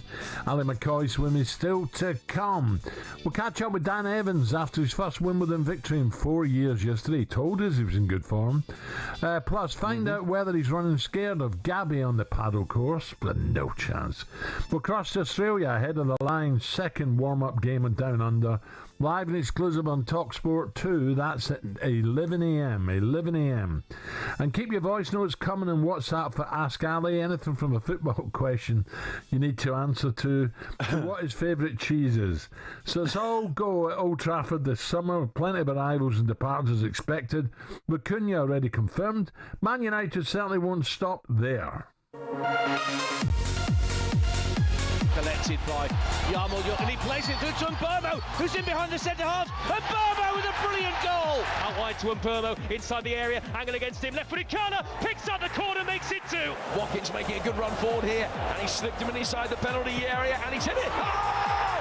Has he hit it? Ollie Watkins! He's darted clear. Oh, it's hit Duran, it's in! It's 3-3! Wow. John Duran, the super sub! Yep, that's right. And Bimo, Ollie Watkins, John Duran have all been heavily linked with United as they look to spend some serious cash this summer to get back in the hunt. So, to get all the latest of these deals, let's say good morning to Alex Crook, who's currently in his sunbed in beautiful Mallorca. Good morning, Alex.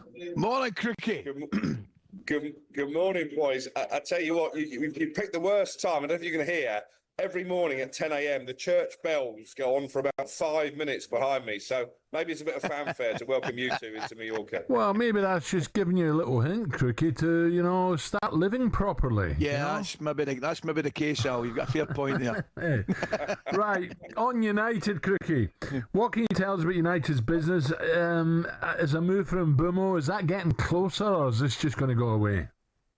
Well, I think we've been saying every day, almost on a daily basis, that it's getting closer. The players are due to return for pre-season on Monday. At the moment, Matheus Cunha, the only definite new face. And I think Manchester United fans, having seen their team finish 15th last season, would have wanted a bit more early business. But Mbuma, I think, is progressing. I know there were reports over the weekend that Brentford have rejected United's second bid. I don't think it was rejected out of hand.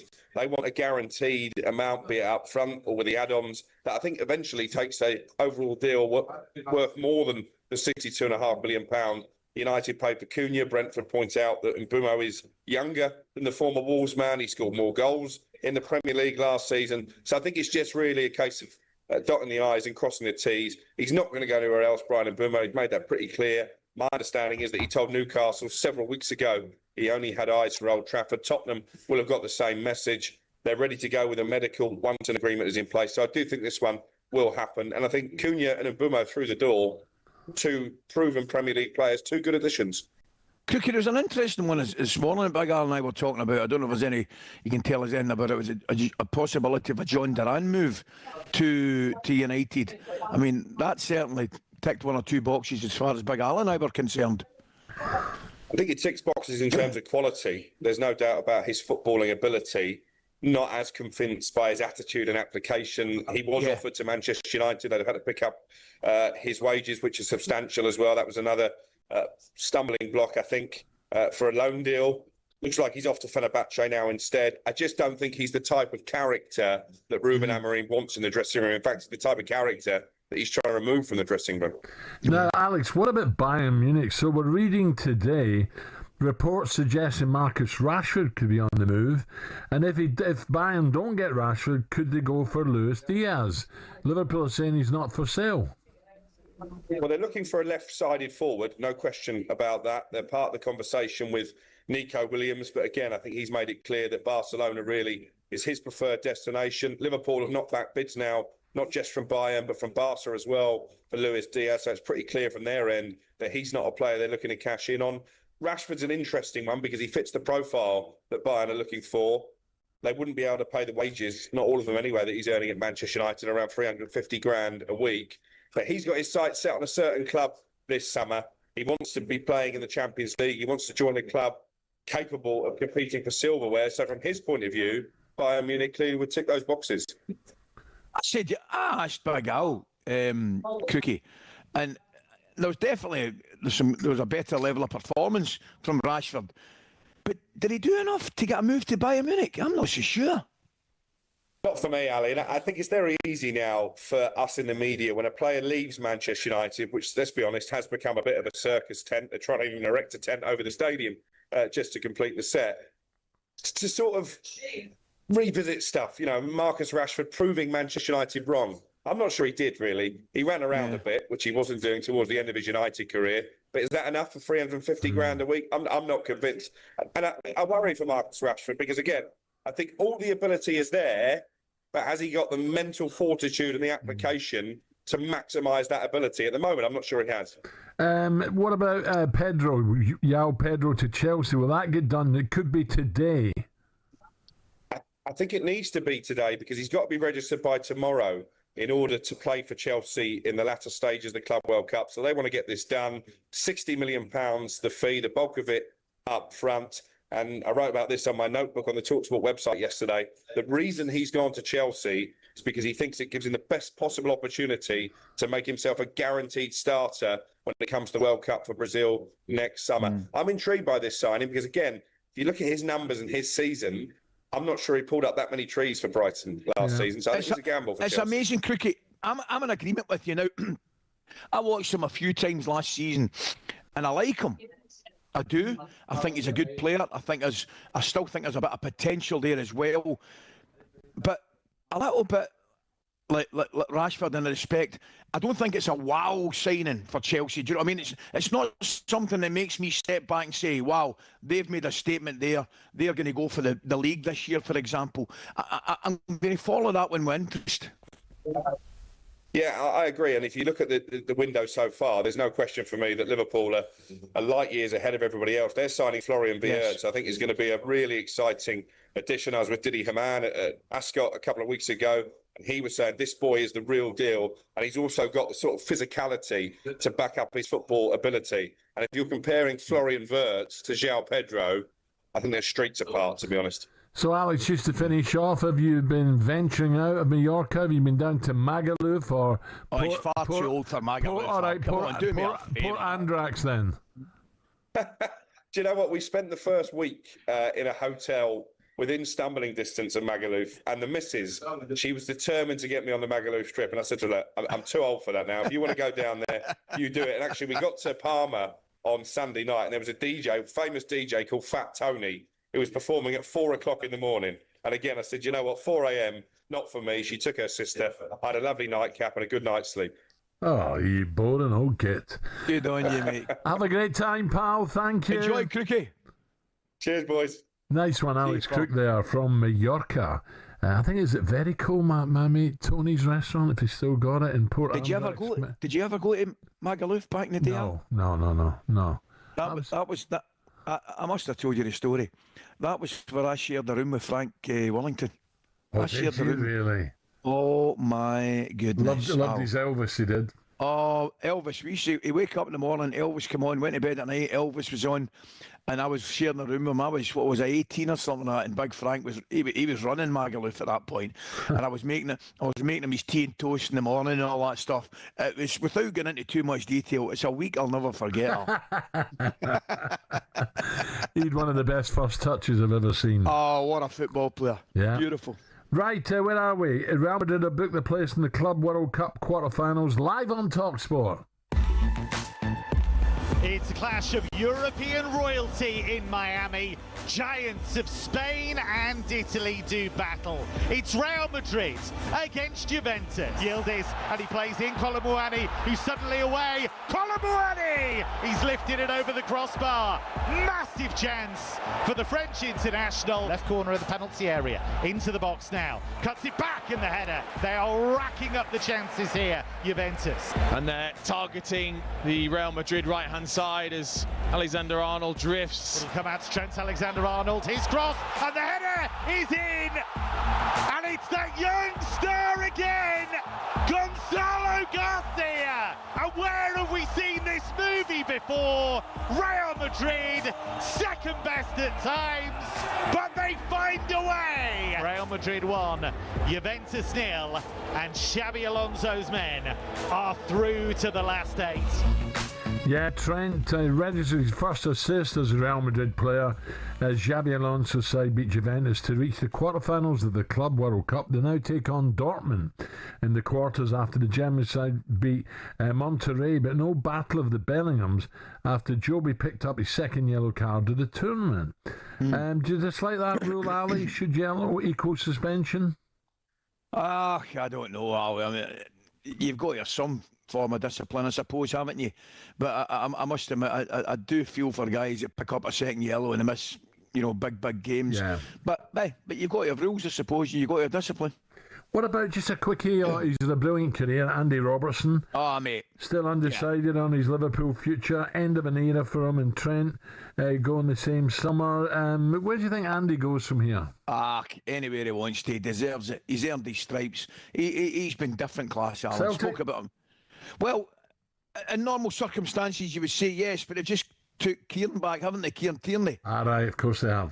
So, my answer to that would be, don't get me wrong, the two of them could play in any team, but I would suggest maybe not to Celtic because of the Tierney signing. But as I said, what a career. You know, he released from Celtic as a kid, Queen's Park, Dundee United, Hull, Liverpool, just about won everything, 80-odd Scotland caps. He's school bride boy as well. Well, he went to school, didn't he, in the Mearns? I think he went to school in the Mearns, yeah. But I think he's been absolutely top class. It wouldn't surprise me. I mean, he's one of these lads, if he fancied a couple of years abroad, there's part of him might look at McTominay, Gilmore, Adams, Ferguson and boys like that, doing ever so well, playing abroad and enjoying themselves. What about someone like Leeds? Still playing the Premier? Easy, Alan. There's no doubt he could still play in the Premier. That's what I'm saying. I think he's got, By the way, who's to say he doesn't roll his sleeves up and say, right, I'll have some of this? I'm saying, yeah. Yeah, because I know they've signed Kerkes and Bournemouth, but the one thing you can tell about Andy is he doesn't mind a scrap. He rolls his sleeves up and gets in amongst it. So, yeah, but I'd just like to see him continue to play somewhere as long as he's happy and enjoy it, because he's just been a great player. I've really enjoyed watching him over the years.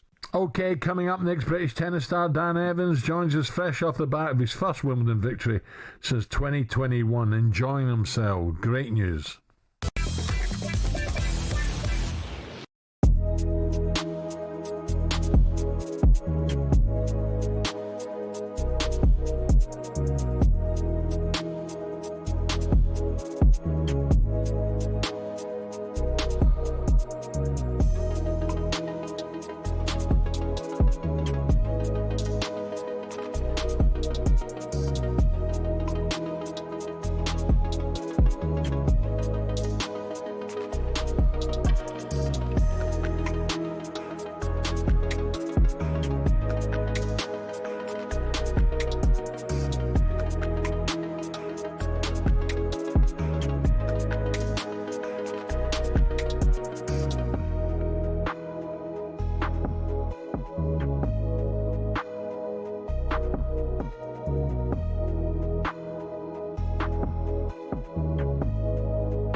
Plays that villain role very well now. That's crying out for a little bit more attention. It comes with a lot of crazy people. I took it personally and it kind of made me rebel a bit more. To be honest, I don't really care anymore. I'm never going to change.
20 past 9 o'clock. talkSPORT Breakfast with Arnold Clark app by a car.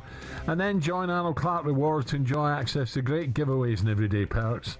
It was a record-breaking day for Brits at Wimbledon on day one, and the good news continued yesterday.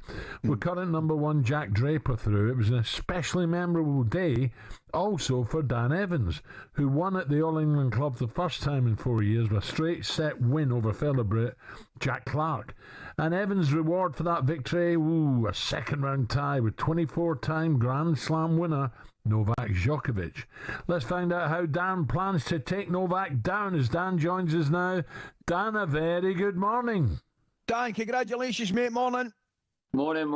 How are we? Oh, good, Dan. You said you were getting there and you just felt it was coming back on grass. Your confidence was coming back. Lovely.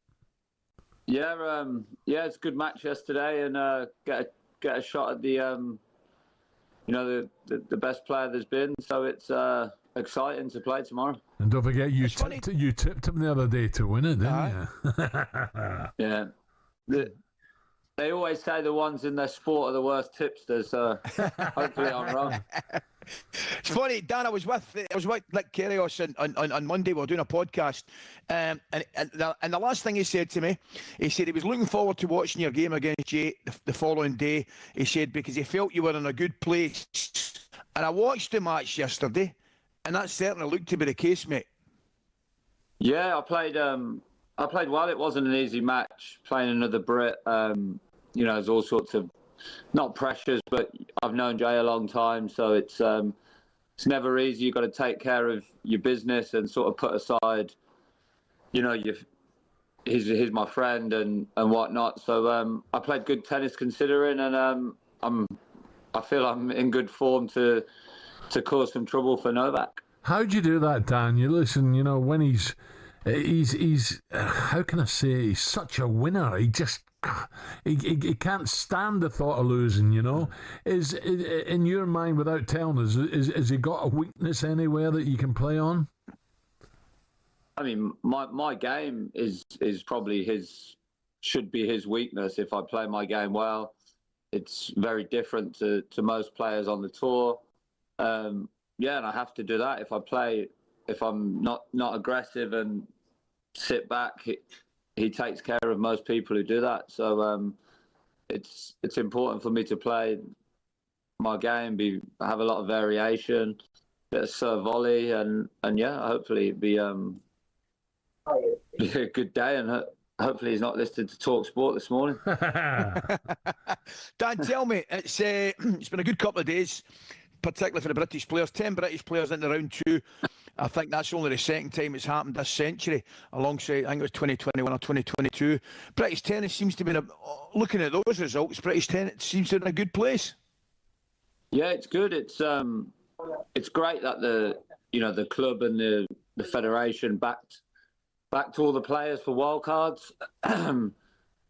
Wouldn't say, not all of the rankings are where they used to be for wildcards, and you used to have to be inside 250, but now they're really backing the some lower ranked players, but that's good. Arthur Ferry yesterday's, I think, the lowest ranked wildcard, and he beat Popperin, who's a top player and one of the higher seeds, and he has a good chance today. So it's looking positive. The women have done great as well. I think Bolter beat number 9 seed, which, Katie's obviously a very established player on the tour in herself now. So it's it's a shame the 3 younger girls lost, but that's a great experience for them. And it's looking good, as you said, Ali. So Emma Raducanu is spoken about looking up to see who's in the Royal Box when she's on centre court.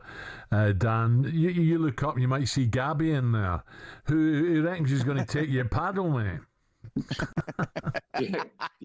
If Gabby can't beat Simon Jordan at paddle, he's definitely not beating me at paddle. I actually messaged him yesterday, and he was watching my match, and I asked him, "Do you still think you've got us at paddle?" Yeah, Gabby's, as he'd say, is miles off it. He really is. Tell me, you've got that one right. I can guarantee you that. Do you know the one thing I was saying to Big Al earlier on, mate? The one thing I really enjoyed, I was at Wimbledon, as I said to you on Monday, and I really enjoyed the tennis, and I really enjoyed Fognini's performance against Alcaraz. Yeah. But the one thing that struck me, man, was the heat. I mean, how are you handling that? And how did it... I mean, it's not something the British players are accustomed to, but Monday was the hottest opening day at Wimbledon, I think, ever recorded. And yeah. I found it astounding. How are you handling it? Yeah, yesterday was tough. You know, the people on the... We're looked after pretty well, I will say that. They've got everything under control, ice bags, ice towels, bit of a, light refreshment on the side when you sit down, but still difficult. Yeah. Today's a bit better, bit of rest from the sun. So I never thought I'd say that in England, but it's a nice sort of rest today. Nice cloudy, overcast day. Dan, what time do you start? Because I'm going to get a little refreshment and sit in a sports bar and watch you. Yeah, well, I'll join that debrief one day. I'd like to join that. You're more than welcome, mate. What about your dad's missing the game, isn't he? He's booked a golf tournament or something. Yeah, he went. Him and his friends go to Abu Dhabi every year, and for two nights, and he got the dates wrong. So, well, he told me he got the dates wrong. He might have got the dates right. He may have thought I didn't have a chance this year. So, where do they play? Well, where are they going to? They're in Abu Dhabi in Wales. I think it's mid Wales. Tell me, stay away from Cardigan Bay. That Jack the Flipper's about, and he's in a bad mood. I don't know if you heard it earlier. Tell me, stay out of Cardigan Bay. That's for sure. Dan, you probably haven't heard it, mate, but there's a killer dolphin roaming the streets of Cardigan Bay. We've been talking about it all morning, mate. Oh, it's been madness. Listen, Dan, we won't keep you any longer, mate. Good luck today. We'll be cheering you on. Don't worry. Best of luck, mate. Absolutely. Thank you. There you go. Dan Evans taking on Djokovic. When he said he's down in Wales, I went, oh no. maybe it's a warming season. I've got Jack going. Hey, I hope Dan's old man doesn't put it in the water and goes to retrieve his ball, by the way.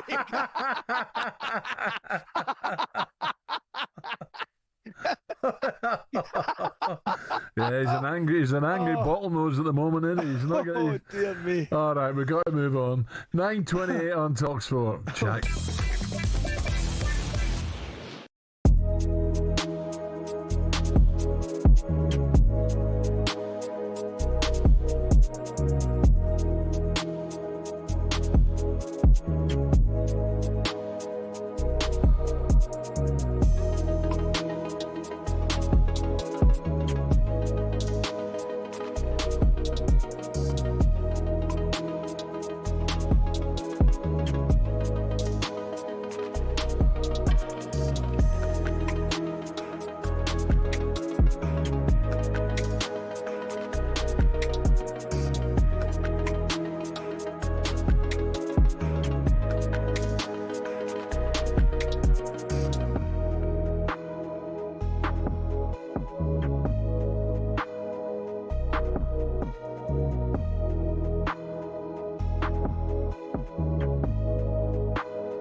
Is Trent already starting to repay the £8.4 million fee which Madrid paid for him just to feature in this Club World Cup?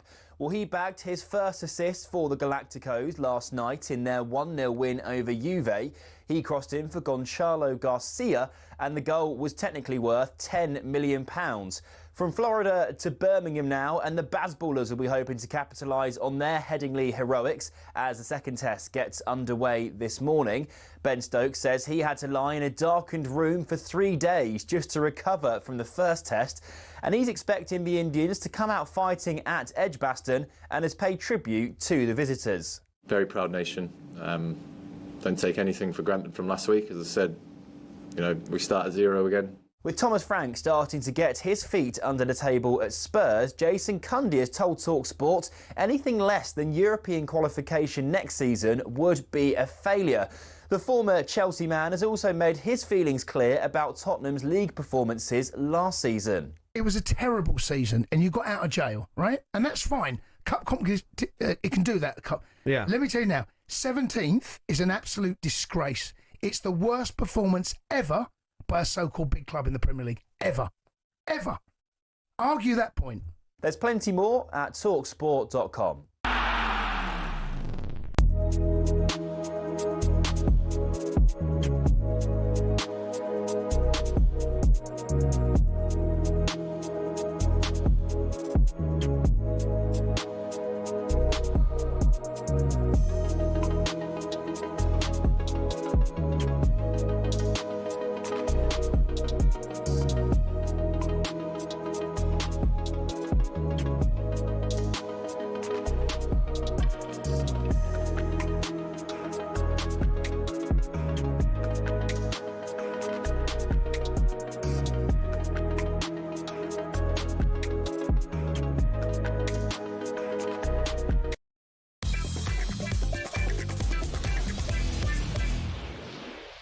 Someday you will find me caught beneath the landslide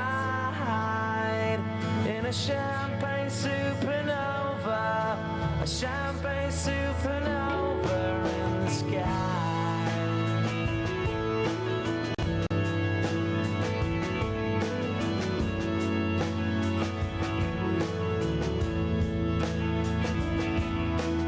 Wake up the dawn and ask her why. Dream a dream, she never dies. Wipe that tear away now from your eyes. This is talkSPORT Breakfast with Arnold Clark. Ow. He's got another one. Oh, I've got two. By the way, Noel's getting himself involved. Noel's thrown in Mike Bison, by the way. No Gallagher. No Gallagher's thrown in Mike Bison. Hey, listen to this. We better get Dan back on. Go on. I'm deadly serious. Keenan Jones has just sent me a message to confirm that Aberdovey Golf Club is indeed located on the coast of Cardigan Bay. No way.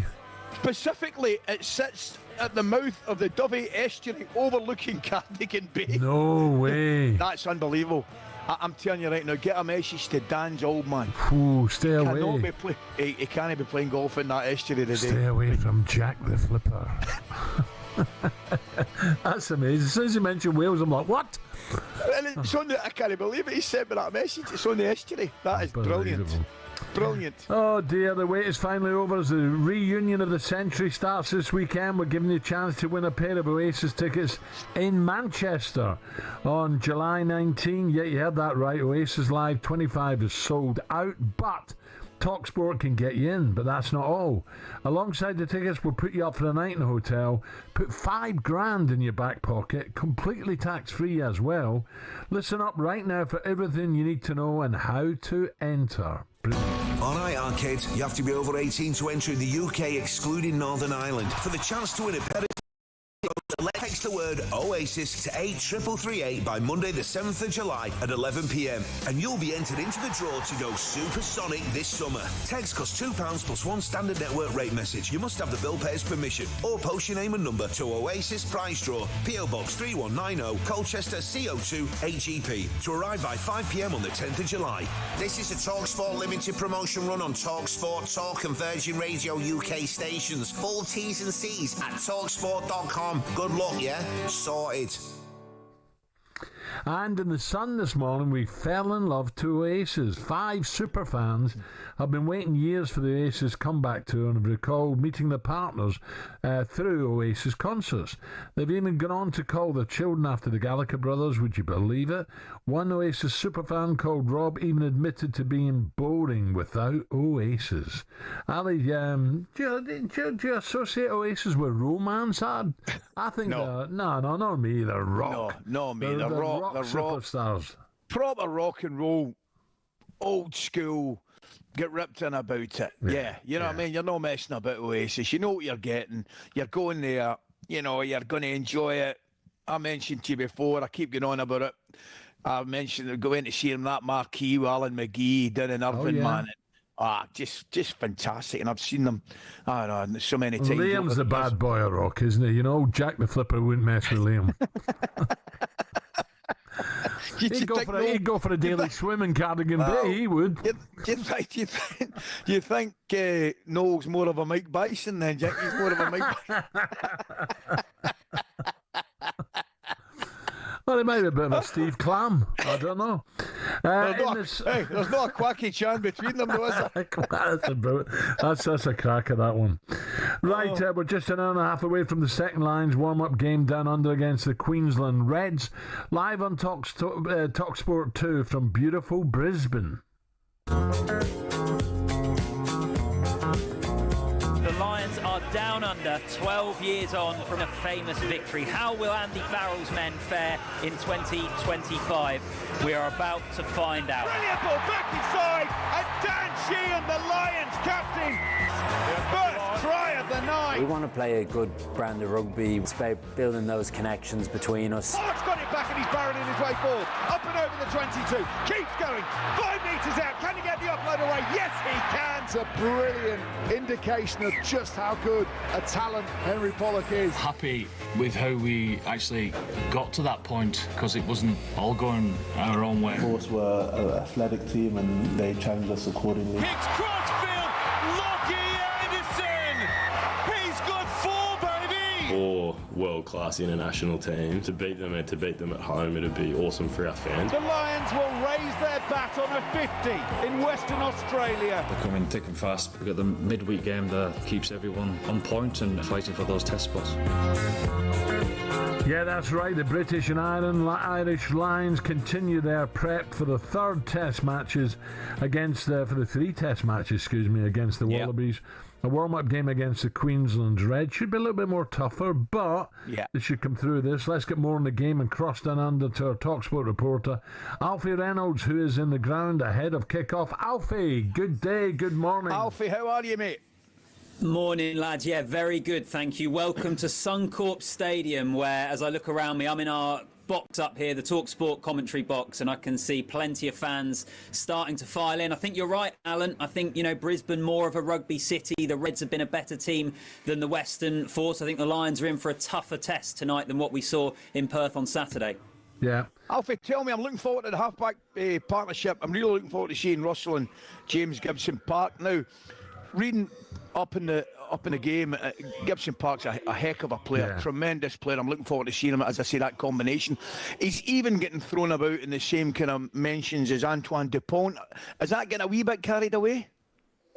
Well, do you know what? It's a huge shout, isn't it? I think Antoine Dupont is the best player in the world at the moment and one of the best we've seen of all time, arguably. What I would say for Jamison Gibson Park, I think over the last 2 or 3 years, he has been the second best scrum half in the world behind Dupont. He's been that good. He's been playing at that sort of a level. So to see him on the tour for the first time tonight is going to be pretty fascinating, because coming into this test series, everyone expected him to start the first test against the Wallabies. He's a little bit delayed because he's had that injury. So this is the first time we've seen him. What is he going to look like? And you're absolutely bang on about the halfback partnership. I think it's quite telling that Finn Russell is the only player from Saturday that has been asked to back it up again today on Wednesday, because I think Andy Farrell penciled in. I think there's plenty of potential for movement, but I think he's looking at the test series against Australia and right now would like his halfbacks to be Gibson Park and Finn Russell, so he wants to see them tonight here in Australia as soon as possible. What time's local time kick-off for Alfie? Yeah, so it's 6:30 or 6:40 here now. Kickoff is 8 p.m. local time, so an hour and 20 minutes. So the thousands of Lions fans will be hitting the bars of Brisbane. Yeah. It's a good stadium, this Brisbane, Suncorp. It's the first time I've ever been here, but it's one of the best stadiums in the country, I think, particularly from a rugby perspective. It's more of a rugby city, as I say. It reminds me a little bit of you know how going up the road to Twickenham and there's loads of bars and it's really busy. It has a bit more of that sort of feel. It's quite close to the centre of Brisbane. There's plenty of pretty well-known pubs along the route, so the fans have been they've been just getting more and more packed out throughout the day. Pig and Whistle, you been in there yet? The Pig and Whistle? Oh, I haven't. What is that? Is that your recommendation? Well, that's a good old Brit pub in there. Do you know what? Actually, I spoke to a couple of Welsh fans earlier. I think you guys played it out here on the show, and they offered afterwards. They were like, "You coming for a beer with us now?" I was like, "Lads, I would love to, but you know what? I can't." So afterwards. Alfie, tell me, mate.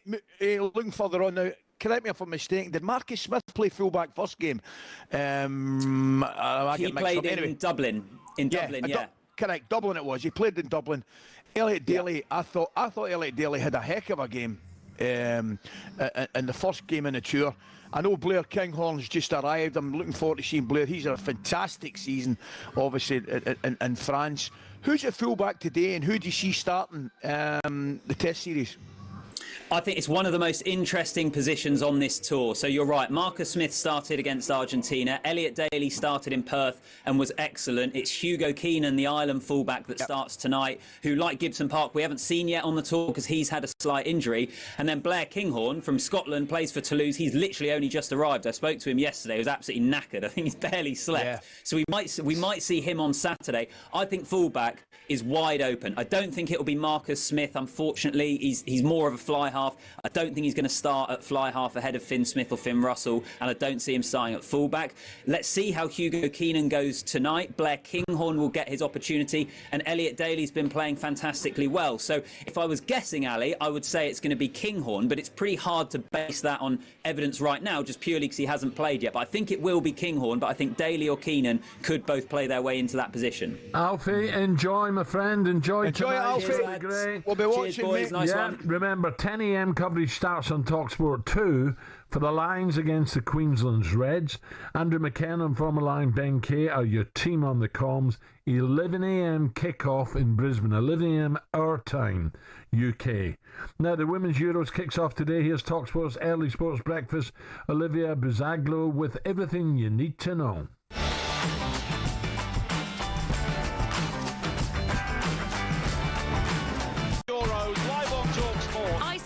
Finland kicks things off at 5 p.m. We'll bring you updates on that one. And our first commentary sees the host Switzerland take on Norway. That's tonight at 8 p.m.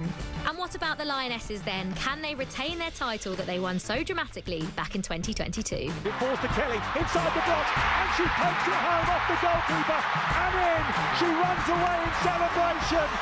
And England lead in extra time in the European Championship final. They get their campaign going on Saturday night as they face France. We'll bring you live commentary of that one. Serena Wiegmann's side are among the favourites for the competition, but they've been drawn in a tough group with not only France, but dark horses the Netherlands and fellow home nation and tournament debutantes Wales too.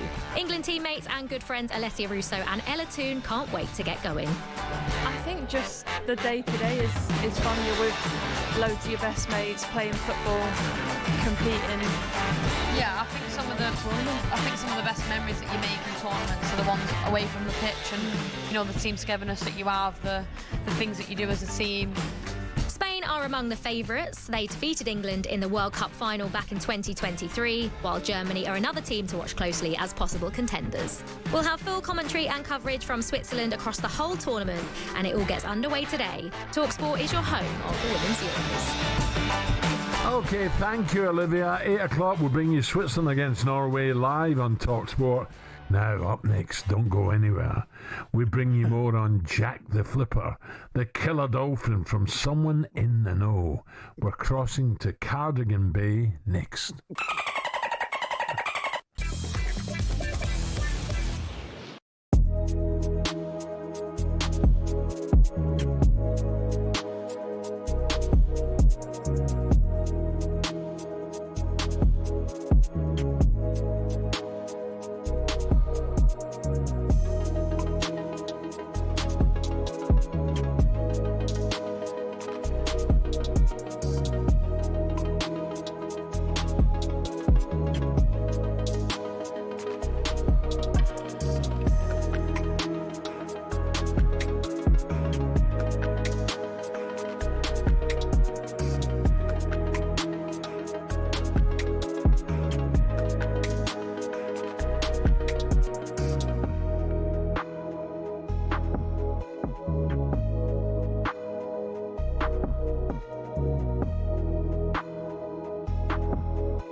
Plays that villain role very well now. That's crying out for a little bit more attention. It comes with a lot of crazy people. I took it personally and it kind of made me rebel a bit more. To be honest, I don't really care anymore. I'm never going to change.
This is ridiculous.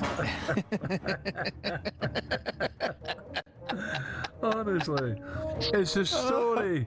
It's a story that's dominating all the headlines this morning. A killer dolphin is on the loose after being caught on video slaying one of its own kind. And then he has a pop at a shark. He sorts the shark out.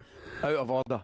The bottlenose dolphin, dubbed Jack the Flipper, targeted a smooth hound shark last week, having previously attacked a juvenile common dolphin 3 months ago. He's part of a pod in Cardigan Bay, off the coast of mid-Wales, and has actually been named Anakin, after the Star Wars character by dolphin watcher Sarah Michelle Wire. So we asked for your best animal nicknames, and we've been flooded. Ridiculous. A rooster called Cluck Norris. A German thoroughbred horse, Jürgen Kloppity Klopp.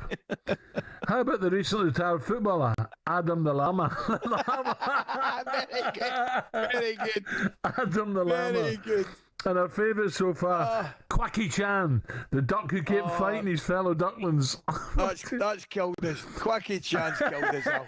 I think Quacky Chan's killed it for me. Nailed it. I mean, in all seriousness, if we put an APB, an all points bulletin to a hold of Dan Evans' dad, I'm deeply concerned.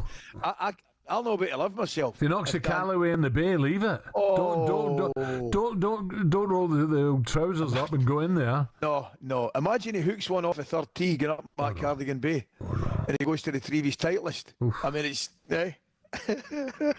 Oh dear! I tell you, it's an absolute classic. But it just shows you, eh? But it must have been protecting something. Oh, it has to be. Maybe protecting one of its calves or something like that. Gotta be. Not that I know too many of them, but they're meant to be mild. Mild-mannered. They're meant to be mild-mannered creatures. Do you know what I mean? They're meant to be friendly and all that stuff. I mean, well, they will. You think Flipper, the Australian dolphin, had a side to him as well?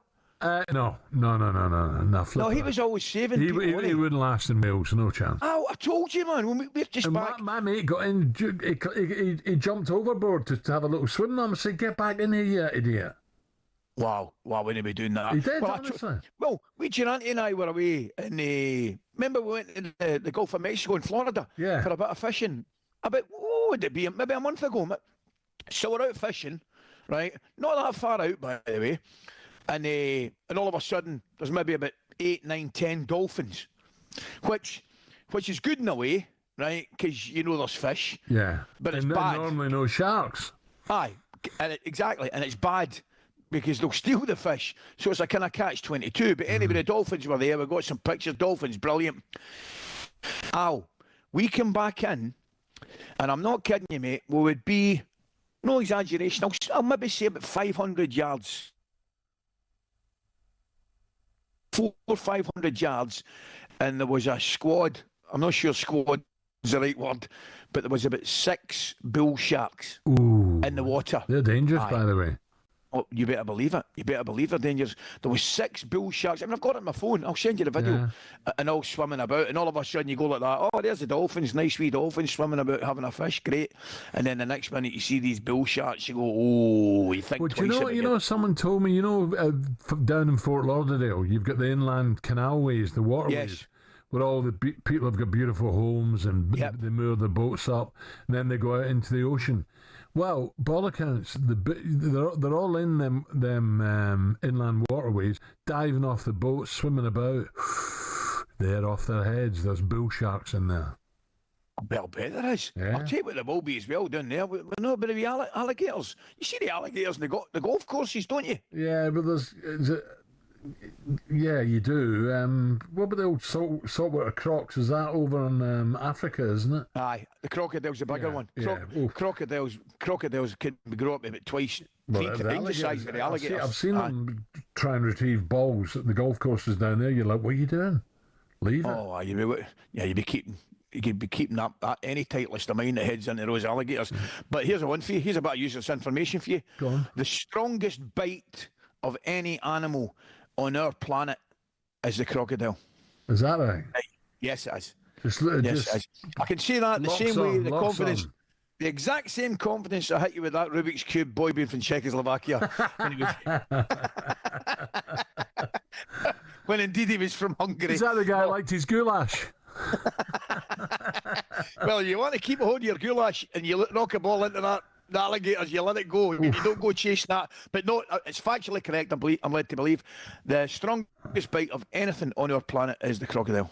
So what are you doing today? I'll tell you what I'm doing today. I'm having a game of golf. Oh, yeah. I'm playing golf, mate. I haven't hit a golf ball, I don't know, in months. And me and Oxy, wee Hoosty, and one of the boys, Midge, were heading up and they have a game of golf. I've not, as I say, I think Midge is going back to the Middle East, and I've not seen it. It's my mates for the BB, actually, from school. So we're having a wee get-together, we're having a catch-up, and we're going to play some golf, mate. I'm looking forward to it. BB. That's the old boys brigade. Old 40K. How'd you like it? Moncrief Church. Moncrief Parish Church, Calderwood Square. There you are. Remember. What are you up to, mate? You're going to watch a bit of rugby? I'm going to go to the sports bar thing and watch a bit of rugby. Just to chill out. Yeah. Remember, top of the rugby, the Lions versus Queensland Reds gets underway on talkSPORT 2 just around now, okay? The Women's Euros as well. I'm going to be back alongside Gabby tomorrow morning from 10. He's not got hope in hell of beating Dan Evans at paddle. No chance. None whatsoever. No, Absolutely honestly. Have you ever played paddle? No, but I'm going to get into it. I'm going to play. I'm heading over to Portugal, and I'm going to get a couple of games in Portugal. I'm going over. The kids will be over, so the boys are up for it. We'll end up fighting with each other, but we'll have a couple of games of paddle. There's nothing surer. Right, but Gabby's right into it, mate. He's right into it. Well, I don't know how, because I thought it was a world beater the way he was talking to me. Aye, him and his pal should be. Simon was beating him for fun.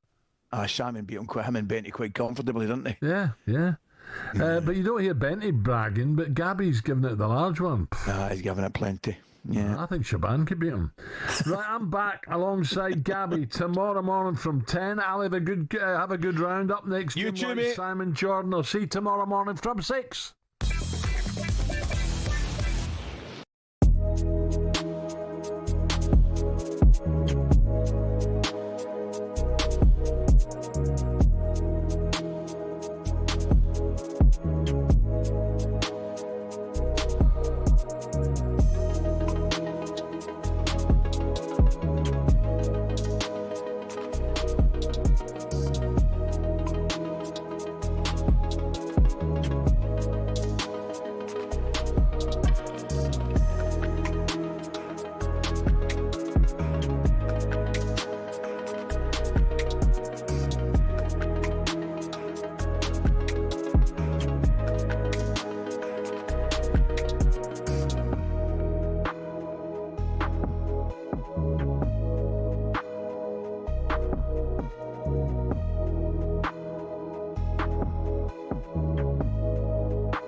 Trent Alexander-Arnold has already made a profit for Real Madrid.